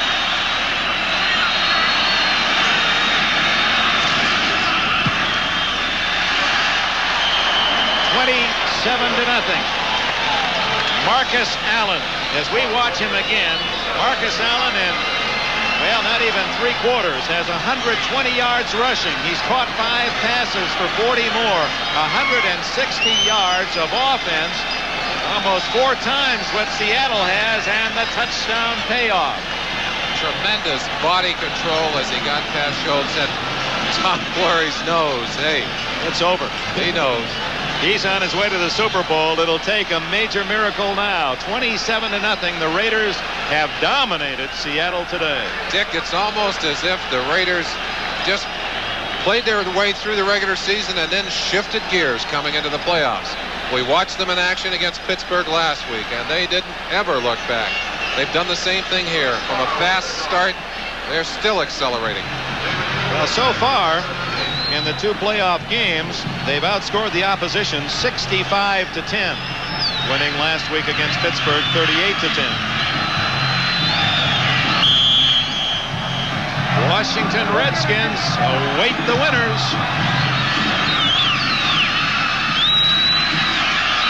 Zachary Dixon stopped at the 25-26-yard line.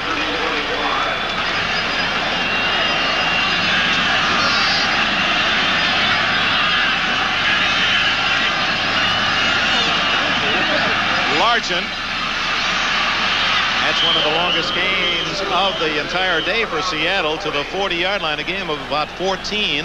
Lester Hayes, the defender. And in the Raiders' scheme of defense, you'd think you'd be able to spring a Steve Largent with his clever feet more often, but the Raiders are an interesting team.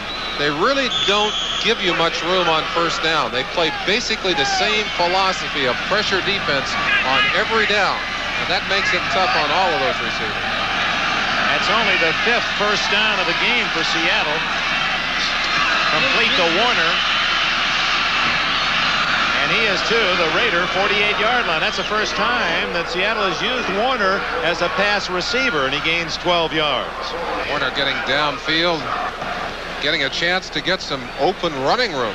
First time he's had anything but black jerseys around him all day, Dick. Rod Martin, number 53. What a great player he is. He really had trouble making it into the NFL, didn't he, Dick? Yeah, they said I was too small. He was 195 pounds. That's why he was a 12th round draft pick. He said, I built myself up to 205 in my second year, and that's when I stuck with the Raiders. Now he's 225. David Hughes. Boy, look at the energy and the desire to the 40-yard line. A tough 8 for Hughes before Millen and Nelson can make the tackle. 27-0. The Los Angeles Raiders in command with 5.5 minutes remaining in the third quarter. And those that have migrated from Seattle, we understand some 5,000 fans down to cheer the Seahawks. And those seats are getting harder.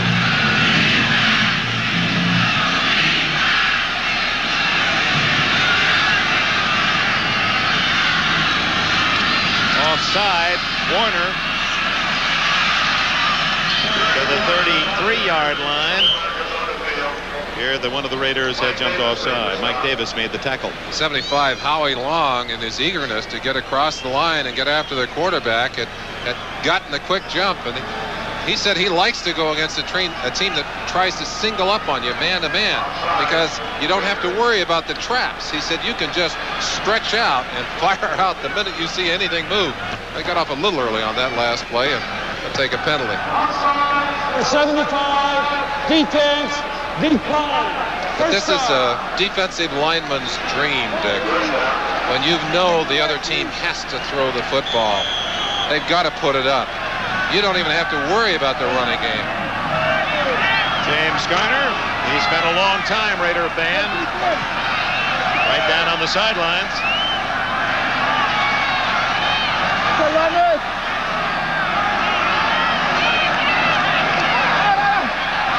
Zorn, and that's the first catch today for Paul Johns, who had 34 during the course of the regular season, 4 of those for touchdowns, as you can see.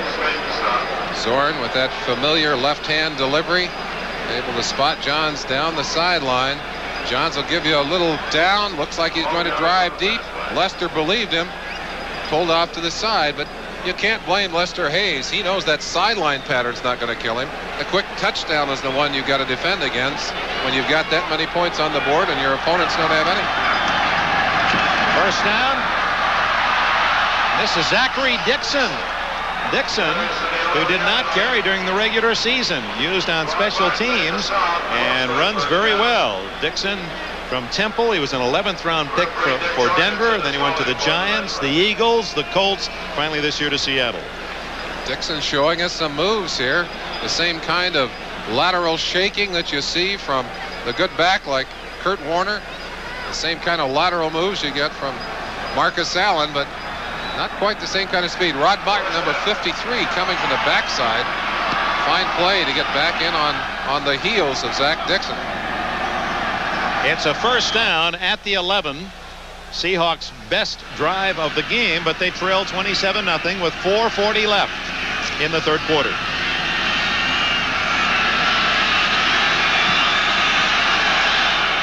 Dixon's still in there. We don't know if Warner is hurt.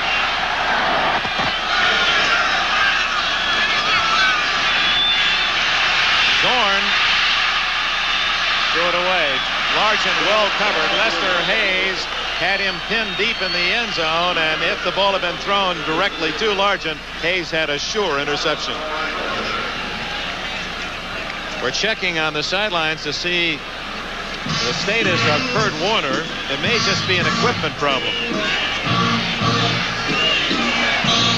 Dick, we alluded to the strengthening. There you see them working on his ribs. No, not an equipment problem. That's an elastic bandage. Must have taken a shot to the ribs, and they're casing him up pretty good there. He'll be back. Marcus Allen, of course, having a banner day. Warner has been stopped. Zorn Oops. Dan Dornick, the intended receiver, as he was making his move over the middle, Zorn was expecting him to go outside. And that's the rust.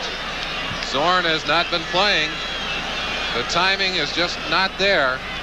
Largent trying to find some room against Lester Hayes on the outside, and you see the very physical nature of the Raider defense right there, pushing him outside.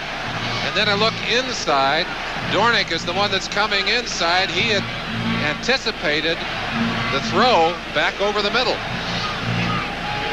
Zorn trying to hit the quickie, but you see Dornick breaking the other way. Dornick, if the Seahawks lose, he's back in medical school tomorrow, has a radiology class, University of Washington. Zorn to Dornick, incomplete, and what a play by Jeff Barnes, number 56, backup linebacker from California, and Dornick said he interfered with me.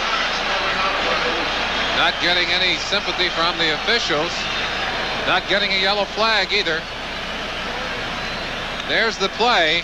Perfect timing as the hand goes up. The official not able to see any early contact, if there was any there, because he was shielded by the linebacker's body. It did look as if he had the left hand underneath pushing and the right hand high, but it was a difficult call for the official. 4th down and 10 at the 11th.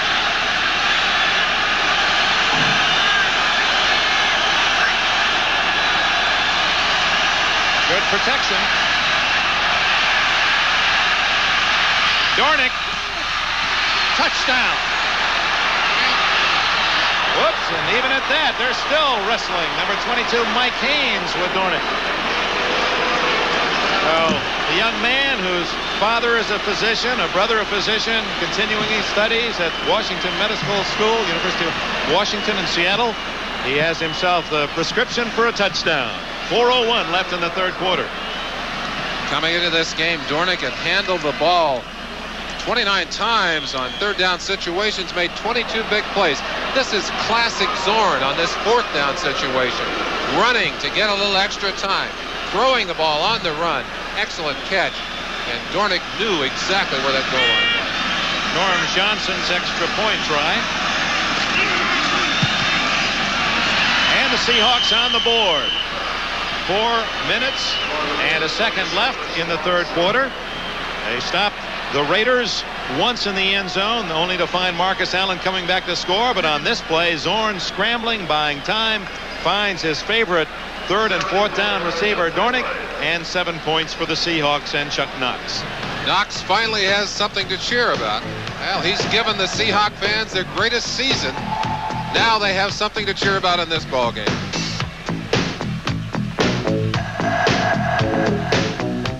Bothered by an injury, the veteran from Michigan, Reggie McKenzie, has not played in the playoffs, but he's a valuable part of the story. Chuck Knox rebuilding in Seattle, isn't he? He certainly is. His leadership has been just a very important factor in their success this year. Johnson kicks it straight away. Clee Montgomery at the goal line. Oh, and this is where Seattle is at its best. High kicks by Johnson, terrific coverage and vicious hitting. Paul Moyer, Sam Merriman down to stop Montgomery at the 17. Dick, I think one of the most unusual statistics that I have seen in a great while, as we look at the stats on the drive, comes on special teams for the Seahawks, on the number of fumbles that they have forced. And we'll get that up. I'm not going to tip my hand. That's interesting enough to let you read for yourself. But they have just been incredible in the way they've been able to shake the ball loose on special teams because of hits like that. Plunkett starting at his 17.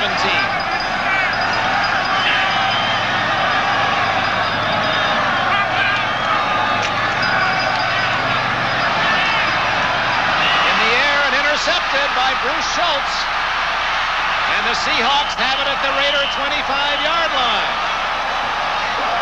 So suddenly Seattle with life. They've scored and they get the big turnover at the 25-yard line, and there's both a Seahawk and a Raider down on the play.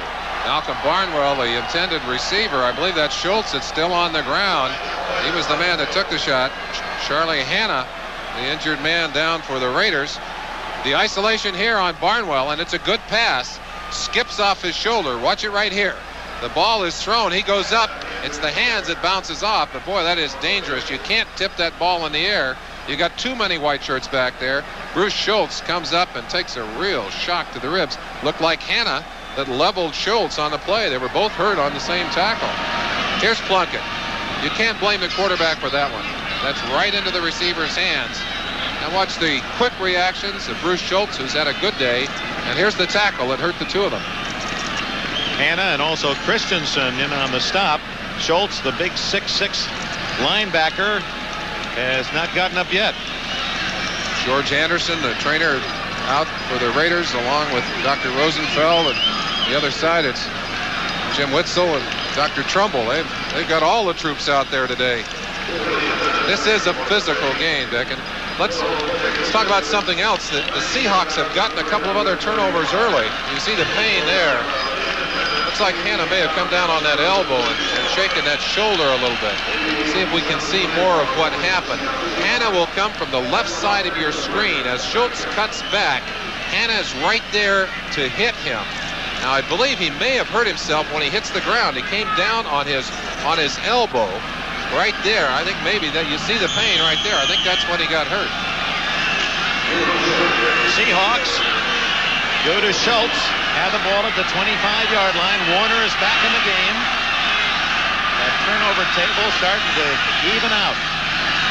Zorn going deep. Incomplete. Byron Walker got away with a little push on the defensive back, Mike Davis. Walker had a touchdown in his hands, anticipated the ball well, went up, got a hold of it, but couldn't hang on. Zorn had the ball well on target. Watch the play now. He drifts in right there over the top of Mike Davis and gets the ball in hand. He falls into the end zone if he can hang on to that football. Second down and 10. Dick, after the two other turnovers, the Seahawks handed the ball back. They can't afford that here. They need to settle. Warner dragged down the defensive play. Van McElroy, 26. Lyle Alzado ran right out on the field, Dick. Ran right out on the field to congratulate the other defenders. -3 for Warner. McElroy, his father, a minister for 50 years. I asked him, was he much of a football fan? He said he's always been too busy. Been in the pulpit, still is, down a little small town in Texas. McElroy has made some believers in his NFL career. 8 interceptions. He's on his way to the Pro Bowl. Zorn with flags down. Throwing deep, a man open, Dornick. Was he in bounds? No, he was out of bounds. No touchdown, he was out of bounds. It didn't appear that he got his feet in bounds, holding against Seattle anyway. Maybe it's just as well. Again, how many times have we seen Zorn running one way, turning another? You look at it. In the air, 1 foot down, 2nd foot beyond the end line. Good call by the officials. Tried to drag that left foot, but couldn't quite get it in the end zone. Do you take the penalty here, or do you refuse the penalty, bring up 4th down? Inclined to believe they would maybe rather take the down than the yardage.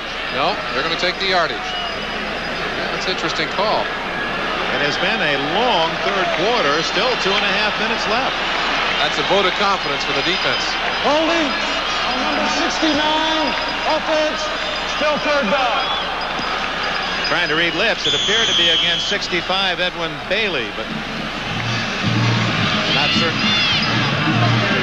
Another look at Dornick.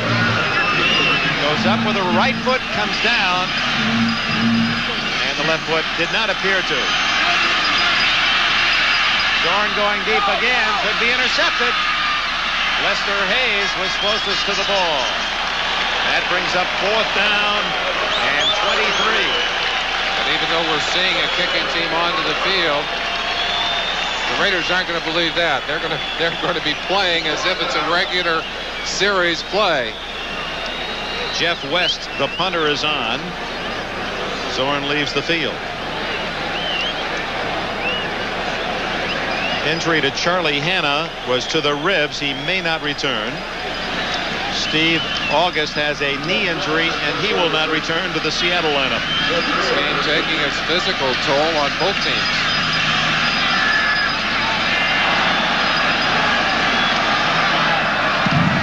West really missed that one. Nothing but about 10 yards on the kick. Very difficult for me to understand that. You have almost nothing to gain. They're going to pick up about, what, 10 yards on the play, Dick? 12 yards is all. And that doesn't make things happy on the Seattle sidelines, but Knox is involved with talking with Jim Zorn. So for the third time, Seattle unable to take advantage of a turnover. That's been the story of the day. They had done that so well coming in, as we'd indicated. The last 3 ball games, they had taken the ball away 11 times, and it kept them in the ball games. Got them their wins. Marcus Allen ad-libbing his way to the 28-yard line and a gain of about 3. Shelton Robinson made the tackle. Steve Sylvester has gone in place of Charlie Hanna. He's the man they've put into that offensive line to replace the injured man. Some might be wondering, Merlin, well, if Hanna can't play, if the Raiders go into the Super Bowl, what happens then? Well, they've got Kurt Marsh they could activate. Many felt he was their best lineman last year. He's recovered now from back surgery and is ready to go. Allen, a couple more to the 29. Greg Gaines, 56, one of the many free agents to star on this Seattle team. He's from Tennessee. He replaced Michael Jackson at mid-year when Jackson was hurt, and they really like the development of Gaines. He's one of the many pluses in this Seattle season. You talk about Marsh on the sideline. They also have Don Mosbar sitting over there. There's Marsh right there. He told me, he said, I would love to get in the game. Mark Wilson in the background, he'd like to have a chance too. But 2 other names you got to remember. Don Mosbar is around, and Shelby Jordan. 2 fine talents just waiting for a chance to play in this Raider offensive line. 3rd and 6. Barnwell, he's having a field day. Seattle doubling Branch, and Barnwell is eating them alive. He now has 5 catches for 116 yards. Malcolm Barnwell, number 80. And it's a pleasure when you play with the kind of people that have to be double teamed. That means that you're going to have a chance to go one-on-one. This case against number 42 Simpson, Barnwell drives him off with the pattern, comes back to the football. Plunkett delivers it on time and on target. Allen.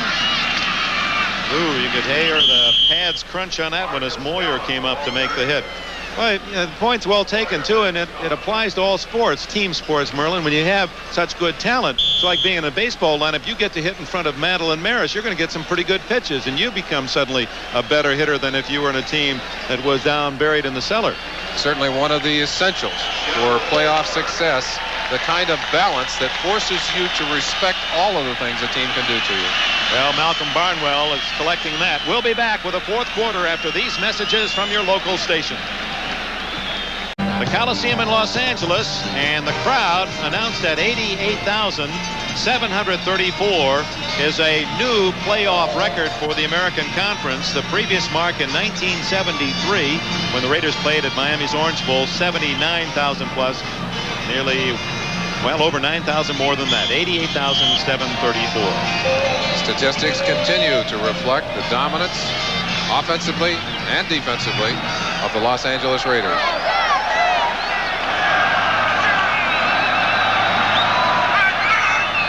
Fourth quarter begins, 27-7 Raiders.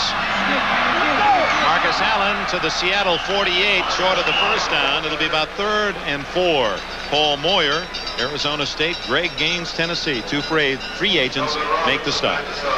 Todd Christensen, of course, will be celebrated for his 93 receptions. But watch him here as he goes on Greg Gaines. He's the blocker in this case. Stays right on Gaines, locked up one-on-one. Marcus is supposed to run around the other end. Todd says, hey, what are you doing out here? I'm holding this guy from going the other way. And all of a sudden, Marcus appears. Looking for the runner. Marcus finally comes back and almost runs right over Todd. He needed a cape on that move. Warner, bruised ribs. 3rd and 4.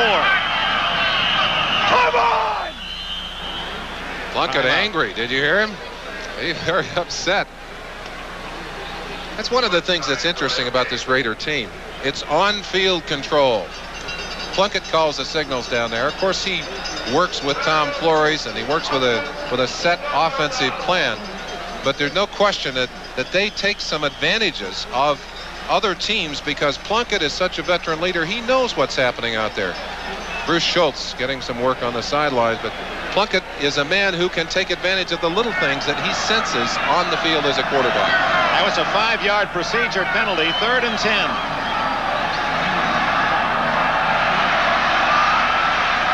Marcus Allen, first down at the 38-yard line.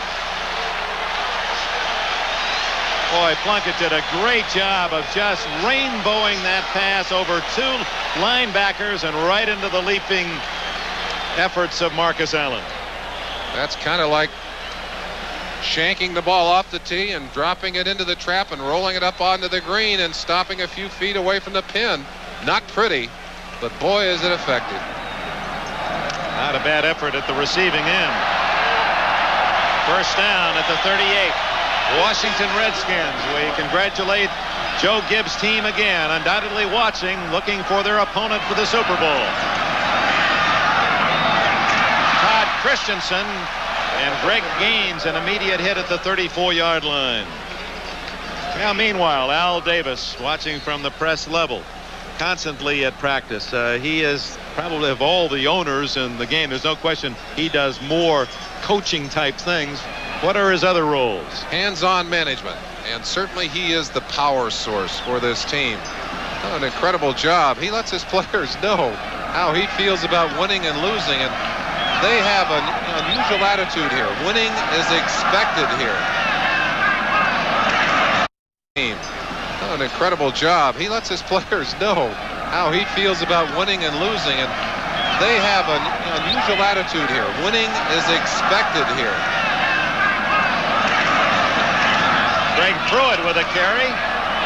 He's to the 30-yard line, just shy of a first down, picks up about 4. You know, we're talking about management. The general manager, Mike McCormick, who was the coach last year and brought Knox to Seattle. Congratulations to McCormick. Seattle appears to be in good hands, as they say. McCormick, from above, a former coach who knows how to get a team assembled, knows how to be supportive, and then Chuck Knox is man on the field. Seattle has a bright future.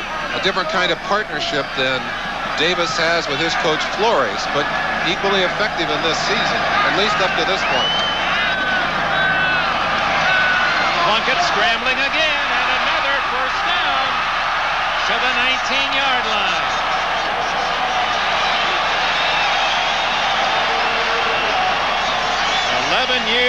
11 more yards for 35-year-old legs. Plunkett seems to have to find his way to the bench to really get him inspired. Of course, that's where he was when he got the call after an injury to Dan Pastorini.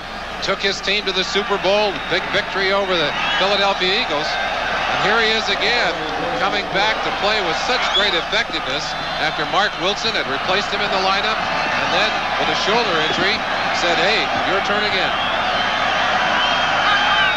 First down. Uh-oh. Who's got it? Seattle. No signal yet. Yes, now it is the Seahawks. Number 77, Jeff Bryant, but a flag is down. We'll have to let the officials sort it out. Marcus took his eye off that ball momentarily, and the ball bounced on the ground. Several people had a chance at it before the Hawks finally picked it up. And Offense, decline, first down. Merlin, this second half has been a microcosm of the Raiders' season. They have tried to self-destruct at times at a 27-0 lead, and their own mistakes are allowing Seattle hope to stay in the game. They certainly are. The Seahawks have not been able to capitalize on the turnovers today, and we'd indicated before that has been the secret to their success during this season. They have the ball at their 25 when we return. 11 minutes, 7 seconds left. Seattle down 27-7, but they've stopped the Raiders from what would have been a touchdown that could have certainly put the game away on the fumble by Marcus Allen. So the turnovers are even 4 each in this game. They don't look as bright as those on the Raiders sidelines, do they? And a tough game.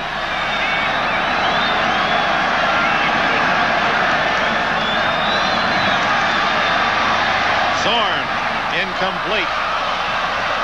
He goes to his tight end, Charlie Young. Well covered by Matt Millen. Well, if Washington and the Raiders should have a rematch, remember in the regular season, Washington beat the Raiders 37-35, and Raiders had a big lead in the second half. That turnover table will be incredible, the comparisons between the two teams. Hard to believe that the Raiders have been able to sustain the kind of success that they've had when they've put the ball on the ground so many times, either through fumbles or through interceptions.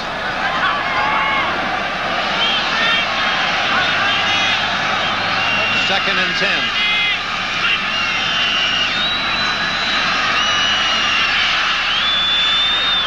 Zorn, and he was throwing from a crowd of Raiders. John's the intended receiver.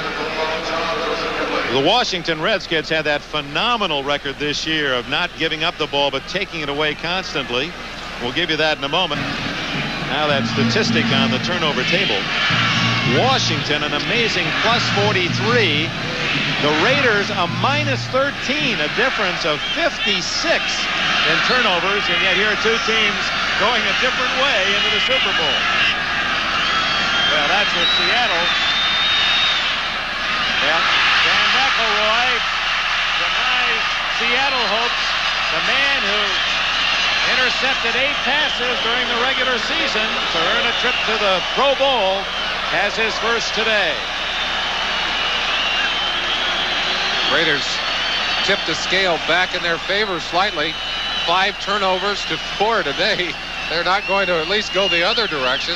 A +1 on today's action. Zorn again under pressure. He's been getting heat all day long. You see him bumped by one of his own offensive linemen there just as he released the ball over the head of Harold Jackson, the 16-year veteran, number 29. But doesn't make any difference now. The men in black have it again. All 5 turnovers, interceptions by that Raider defense. It's 27-7. Los Angeles, 10:44 left. 1975. Bradshaw to Stallworth. Pittsburgh on its way to one of their 4 Super Bowl championships. But that guy with the beard is huge. He looks a little out of shape to me. I don't remember him.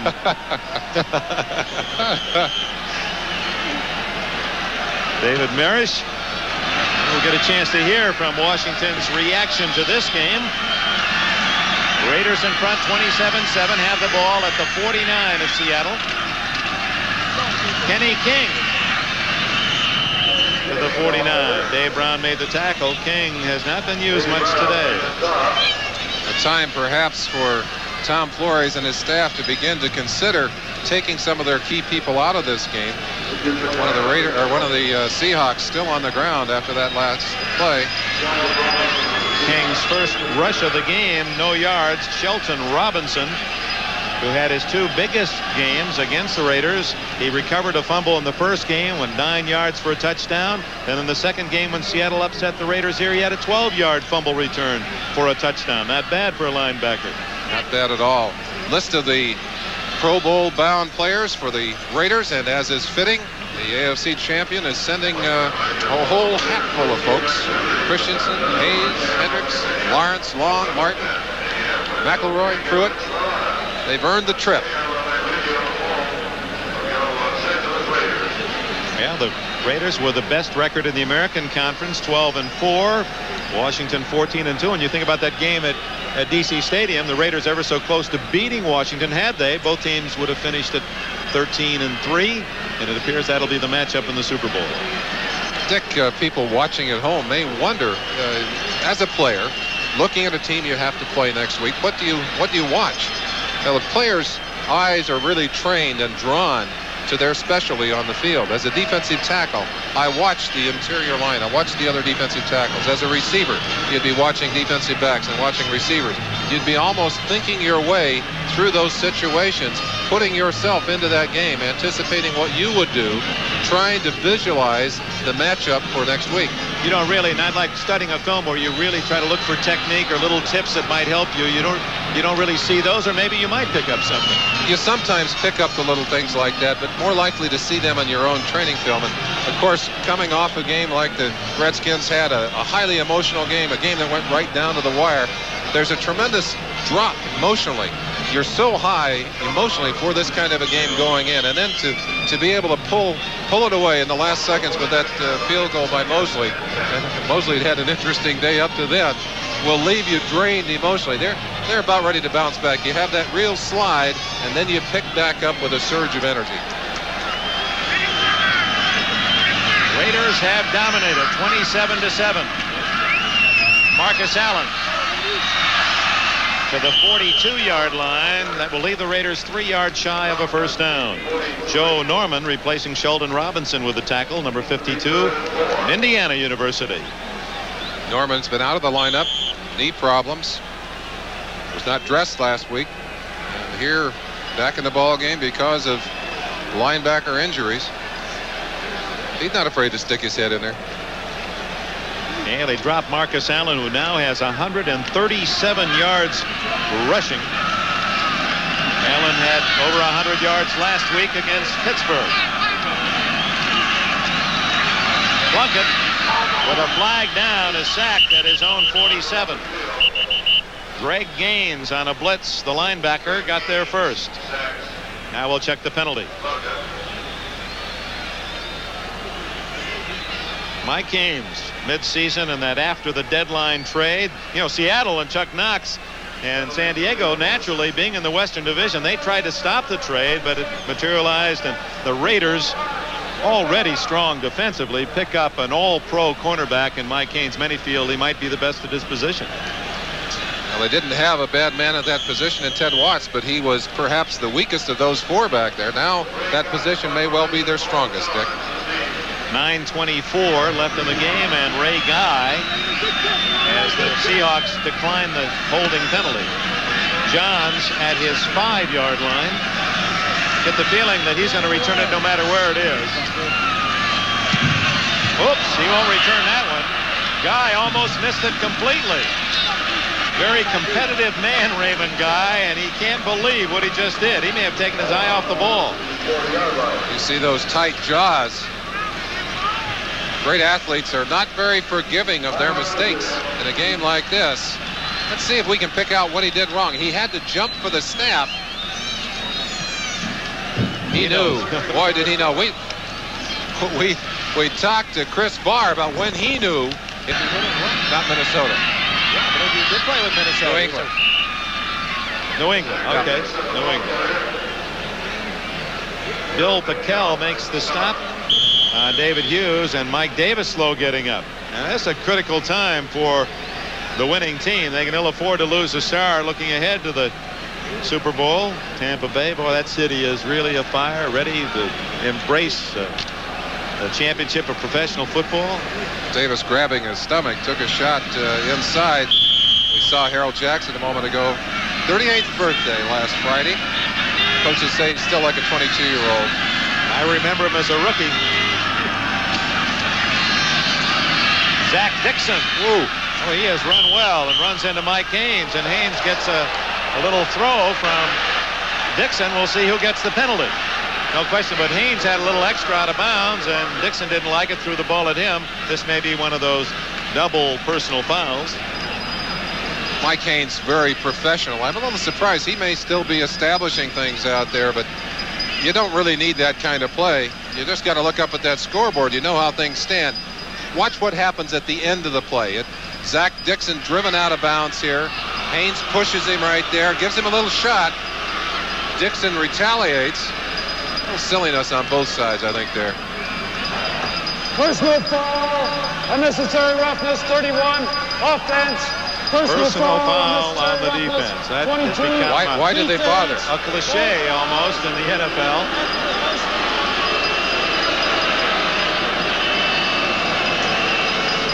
Mike Davis, meanwhile, being attended to. He may be more seriously injured than we thought. That's George Anderson, the trainer, with his back to us there. And the sweatshirt. 8:49 left in this championship with the Raiders in front 27-7. They've led all the way. We're ahead 27-0.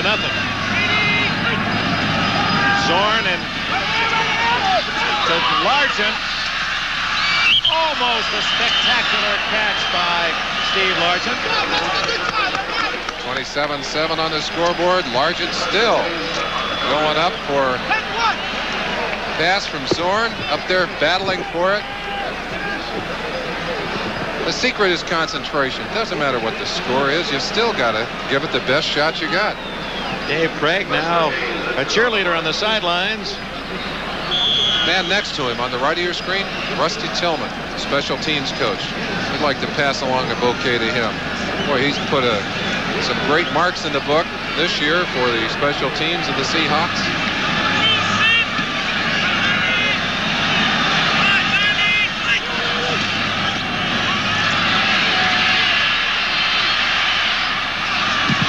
Again, one of those ad-libs, Zorn to Largent plays, but Largent was well covered. Otis McKinney, an extra defensive back, and meanwhile Greg Townsend was hounding Zorn. Pressure. All kinds of pressure on the second Raider. Lester Hayes over to the sideline. Lester hobbling a little bit. You said it earlier, the one thing you can't afford is to see your best players, your key people going to the sideline.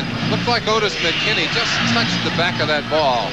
Largent, excellent concentration, but when that ball is deflected that close to you, almost impossible to catch. 8:37 left. Seattle trying to cut into a 20-point Raider lead. 3rd and 10. Over the middle, complete to Johns. He's wrapped up by McKinney, who's made 2 good plays back-to-back at the 40-yard line. Johns, who has been quiet today, only his 2nd catch. Interesting decision here for Knox, who's going to have a 4th down and about 4. He really has no choice. He'll go for it. Lester Hayes is okay. He's back in.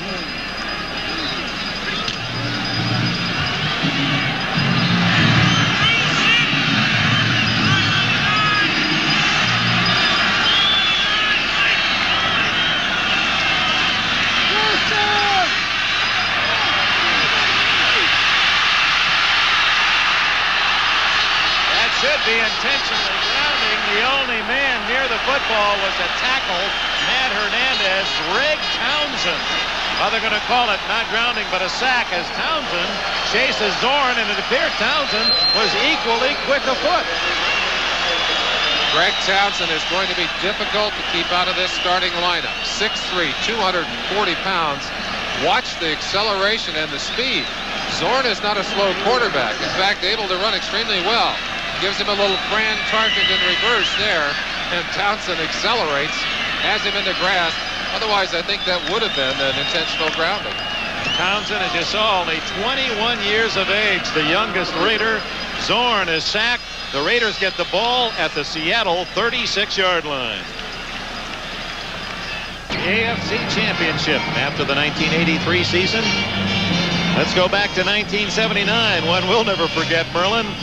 Dan Passerini to Renfro. Touchdown or not? Well, it was ruled no touchdown at a critical point, and it was Pittsburgh, the AFC champions. And, of course, the Steelers went on to win their 4th Super Bowl in 4 tries against the Los Angeles Rams over at the Rose Bowl. Maybe we ought to replay that one day.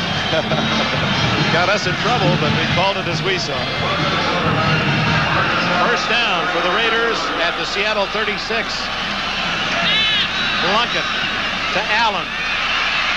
At the 30, a gain of 6. Keith Butler made the tackle.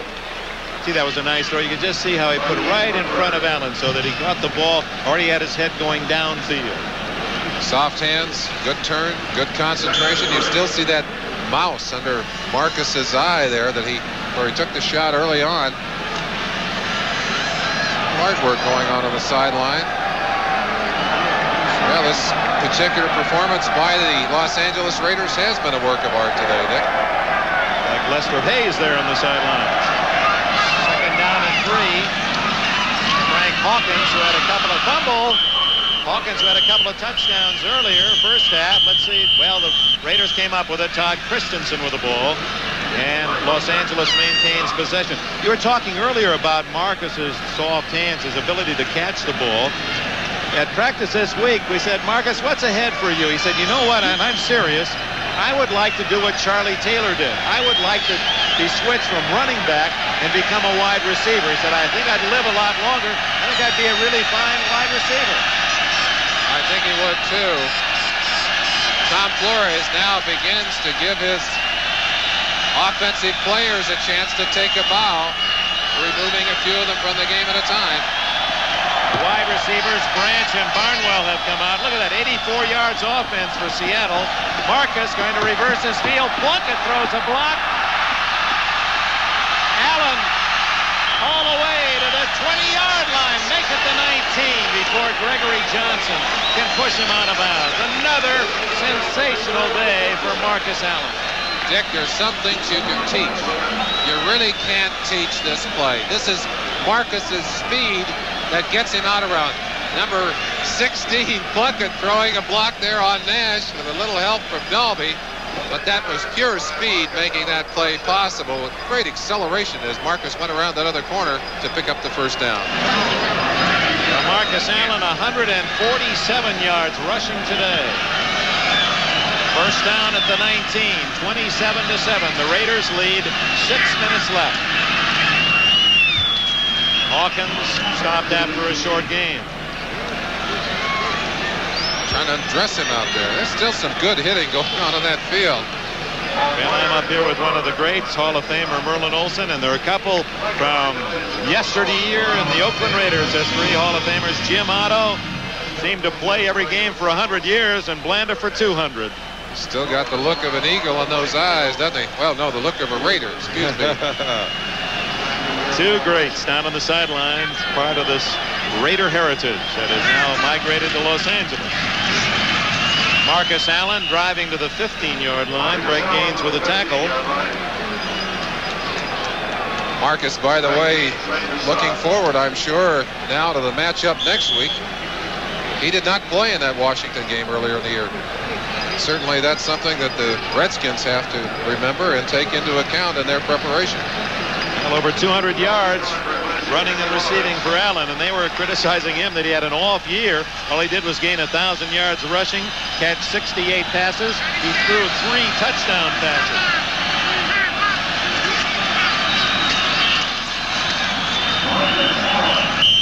And they're acting as if that might have been a fumble. At least Joe Nash came up with a pumpkin. But Allen apparently was down at the time. Trying to steal that football down there. Tackle the football. Fourth Strip down. it loose. Barr is going to try a field goal that would give the Raiders more than a 3-touchdown lead. The way the Seahawk offense has been throttled today, that seems like more than enough of a cushion. Well, you know, it was very simple and stated well by you, Merlin. It was stop Kurt Warner, and the Raiders felt confident. They have stopped Warner, and the Raiders obviously have dominated. A whistle, no play. The whistle before the kick. Delay of game, Raiders. We had delay of game before the snap. A couple of those young offensive linemen waiting in the wings, getting a chance to play now. Barr in for Sylvester, Jordan in for Lawrence. Of course, following the final gun, we'll go down into the winning locker room, get the comments from the winning coach and players. Always a part of the excitement of this event. We always mention Al Davis, and at times I think we maybe take away some of the justifiable praise that should go to Tom Flores. He is the coach of this team, no question about it, and does an incredible job. Well, Chris Barr going to kick right into prime time here following NBC. He's got his 3rd field goal of the game, 35 yards. Knight and Ryder couldn't have done it better. Nor could Billy Bronco, the Bronco Billy. 30-7, the Raiders. Less than 4 minutes left. Well, I suppose around the National Football League, if you wanted the proper effects on another great season, you'd want the two best teams in the Super Bowl. And by record, it appears that's exactly what's going to happen in Tampa. We pause briefly for station identification. This is the NBC Television Network. Channel 36, WPCQ TV, Charlotte. Saw Kurt Warner standing alone on the far sidelines. Now Flores will draw a crowd at game's end. Warner's had an incredible year. Who could have projected the kind of success that he would have in this rookie season? The kind of success Chuck Knox would have in this rookie season. There's some real sadness right now on the sideline, and you understand that quote if you're a coach. You never get over it. That came last week after Shula was beaten by Knox's Seahawks. Boy, it is such a letdown because you're thinking Super Bowl and the playoffs, and then what do you do when it's all over? It's hard to accept. Out of bounds. You spend your time preparing yourself so positively, mentally. Knox and his Seahawks, even knowing they were outmanned, came here to win. They came here very full of confidence that they could do the job. They have not been able to do it today, in part because of the fact that they have had some problems, but mostly because of the great play by this team, the Raiders. You give the Raiders credit. They have chopped their victory out of rough and aggressive play. Here's a little fun bunch. Christensen, Branch, Barnwell, the three top targets for Plunkett. What's the finale to this dance? I wonder how long it takes. Apparently more verbal than physical. I kind of like the way the fun bunch celebrates myself. 3:53 remaining. There'll be a lot of celebration tonight here in Los Angeles, in Washington, and then 2 weeks to talk about what happens down in Tampa. Chris Barr to kick it off. Dixon and Hughes are deep. Dixon at the 7.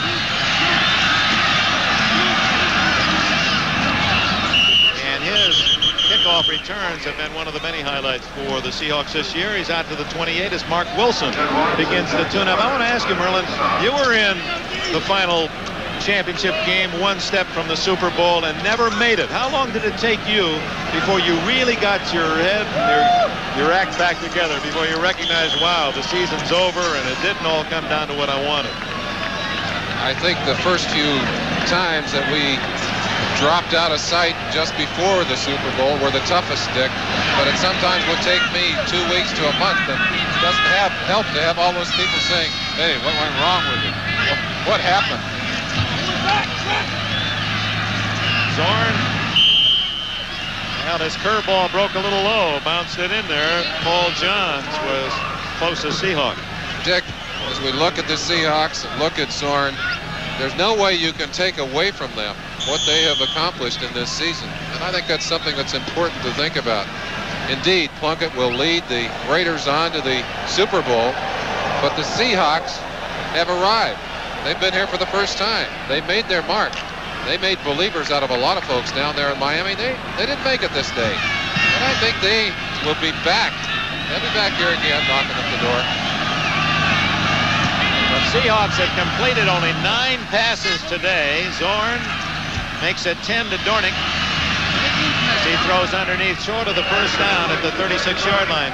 And in fact, Merlin, had the Raiders lost today, it would have been disastrous, as it was last year when they were defeated on this field by the Jets. Whereas Seattle with a loss, they can go back. It won't be that easy. But overall, it's been such a surprisingly good year, positive year for the Seahawks. 9-7. They've won 2 playoff games. They've won 4 in a row. And you know how those fans up in Seattle are going to welcome them back. They've been so supportive all year, and in defeat they'll be the same as they continue with a hurry-up offense. Dornick.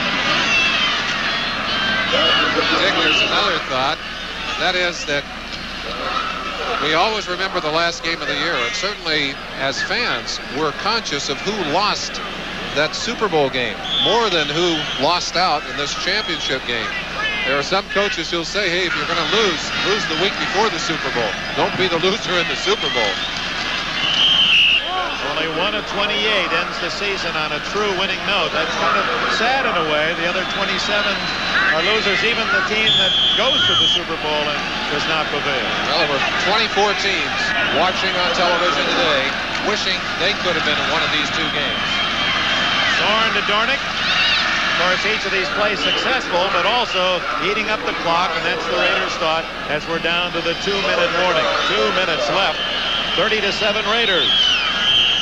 Well, it was the Raiders in 1980, and the comeback player was Jim Plunkett, and he threw to Raymond Chester very early in the game at San Diego, as you'll recall, and Chester, on one of those ricochet plays, broke loose for a touchdown, 65 yards, and the wild card Raiders went on to the Super Bowl. Here's the play.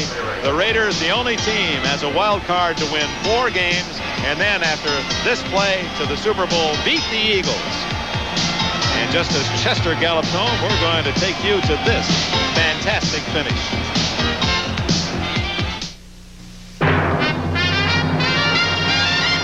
Alcoa presents Fantastic Finishes. January 10th, 1982, San Francisco trails Dallas 27-21. Right to meet the mighty Bengals in Super Bowl 16. Marcus Allen rushing and receiving 216 yards. Seattle total 130. Total Raiders 403. The Raiders are on their way to the Super Bowl. Now the message board spelling out Super Bowl bound, and the players and their fans celebrate here at the Coliseum.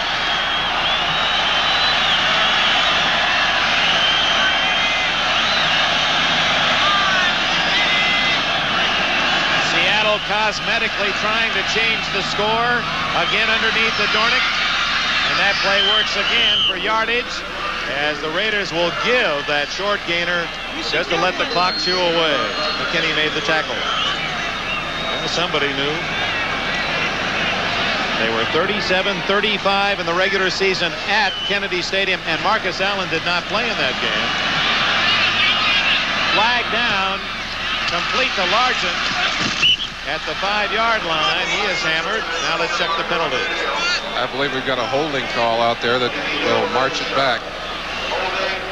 What do you think about the matchup, Raiders and Redskins?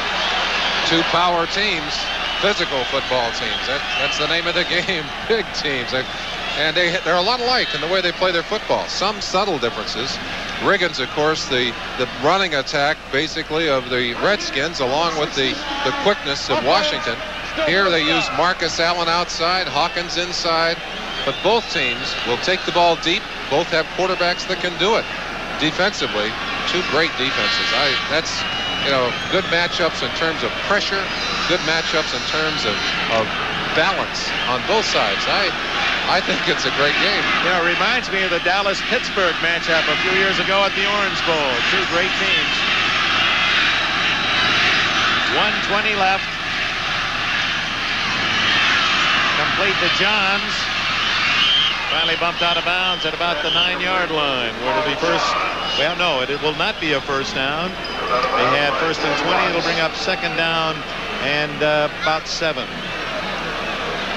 Rod Martin, a man that really has been so quiet in terms of publicity, but finally honored this year, his first Pro Bowl, and voted by UPI as the AFC Defensive Player of the Year. Lawrence Taylor of the Giants, the NFC honoree. Rod Martin, what a nice man. He got one of the great smiles in football. He certainly does. I think the people who fought the hard way to get here enjoy it the most.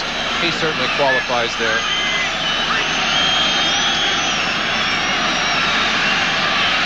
Complete touchdown to Charlie Young.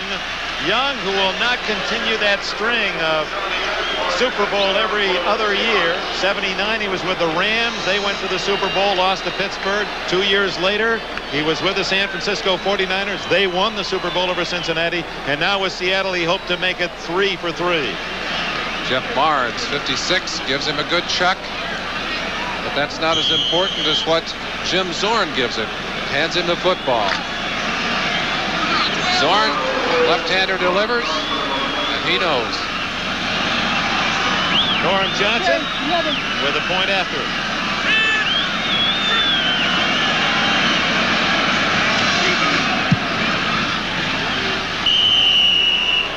And it is 30-14, Raiders. You look down at the Raiders sideline and you sense the pleasure there, and you sense the excitement there. But this is an interesting team. They don't do a lot of celebrating after a victory until the big one, the Super Bowl. It's almost business as usual. They'll go back in the dressing room, put their clothes on, and go home.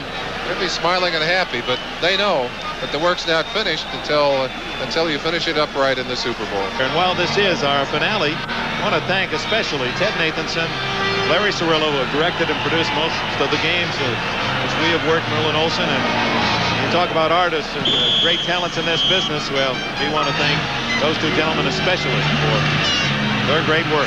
The onside kick covered easily by David Humm, the backup quarterback for the Raiders.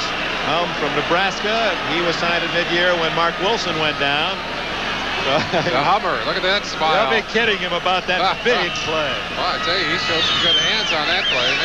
Maybe better check him in, make a receiver out of him. Todd's over to say, hey, good job. New quarterback, I believe Mark Wilson, is going to run the ship the rest of the way. Jim Plunkett will celebrate. And look at the sidelines for the Raiders. They're hugging each other. Something very special about sports. Big men who shy away from that sort of thing, even with their relatives, and right out in the open embracing, showing the affection one has for a teammate. Big victory. There is a special camaraderie between the active players of the NFL, between the teammates on that sideline, that is difficult to find anywhere else.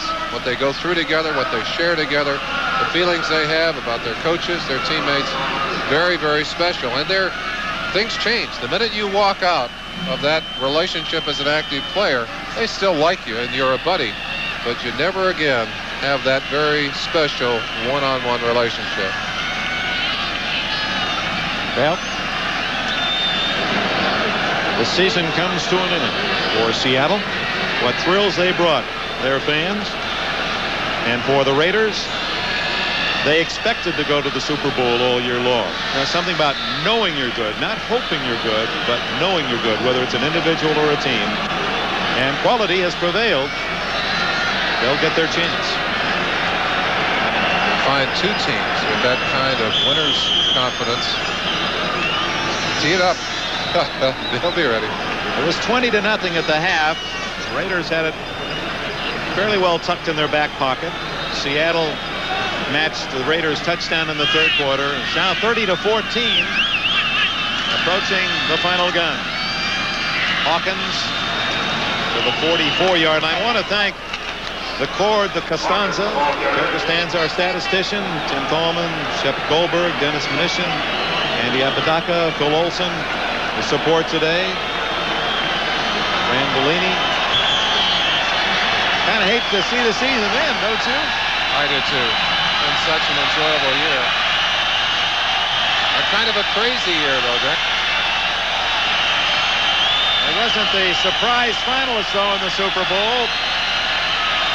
Washington and Raiders, they were favored a long time ago after some of the early favorites fell in September. These were the two clubs and Tom Flores. We haven't talked a lot about him. We've been talking about Knox and the job he did. Flores very quietly, the Iceman from Sanger, California. And his team is going back. His record now 7-1 in the playoffs. Knox's streak against the Raiders ends.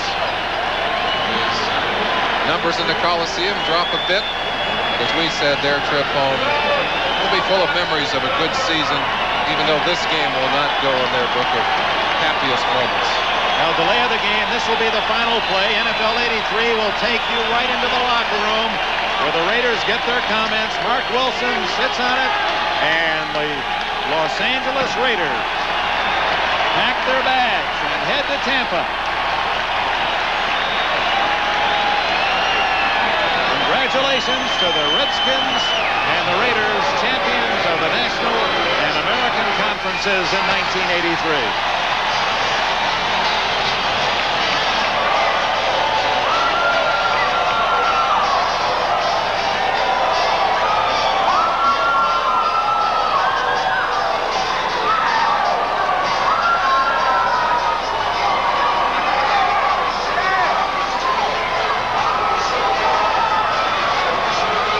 the final.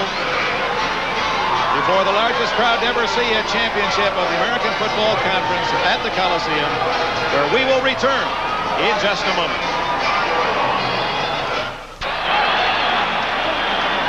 Well, it was a game much like the one last week. Lester Hayes applied the flame to the fuse, and his interception early got the Raiders off 3-0, and then they powered to a 20-0 halftime lead, and then it was academic. 30-14 the final score, as the Raiders are the American Football Conference champions, have earned the right to meet the Washington Redskins in the Super Bowl. And we'll be back with Len Berman, more post-game activities right after these words from your local station.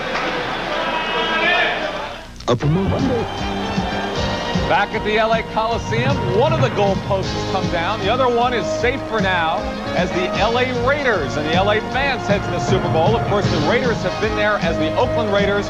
Now, for the first time in their second year playing in Los Angeles, the LA Raiders head to the Super Bowl to play the Washington Redskins. Who should be favored in this game? After all, the Redskins are the defending champs, look awfully tough, had a scare today. The Raiders playing nearly the perfect game. Who should be the favorite in the Super Bowl? The early line is just out. The Washington Redskins are favored by 3.5 points. A year ago, the Miami Dolphins were the 3-point favorites when the Redskins won Super Bowl 17. So that's the matchup. We have a lot to tell you about on our post-game report. Locker room interviews, highlights. He got his pick right today. We have a lot to talk about. We'll return to the LA Coliseum in just a minute. And back at the LA Coliseum, the exuberant crowd here as the Raiders are heading to Super Bowl 18 in Tampa, Florida. Standing by now in the Raider locker room is our Ahmad Rashad with Raiders coach Tom Flores. Let's send it downstairs to him.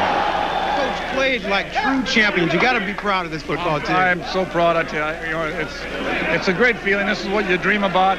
And our guys were really up this week. We had a great week of practice, and it was a championship game, and they played great. So I'm proud. Merlin Olsen mentioned during the course of the game that you guys were so businesslike during the course of the season, and then you really came on emotionally the last 2 weeks. Well, we did. You know, the hardest thing nowadays is to qualify for this playoffs, and once you get in the playoffs, it's a different ball game. It's a whole new season, and then it's one game at a time, and we prepared that way. We never looked beyond anybody that we were preparing for, and people kept asking, who would you want to play? I said, I don't care who it is, as long as we're one of the teams playing. All right, how do you assess this football team as opposed to the team that won the Super Bowl the last time? I think that there's a lot of similarities. Number one, Jim Plunkett, the way he came back for us this year, the way he's performed. Our defense is playing super at this stage. Our pass rush is better than it was in 80, but I tell you, there's a lot of similarities. This team is a tough team.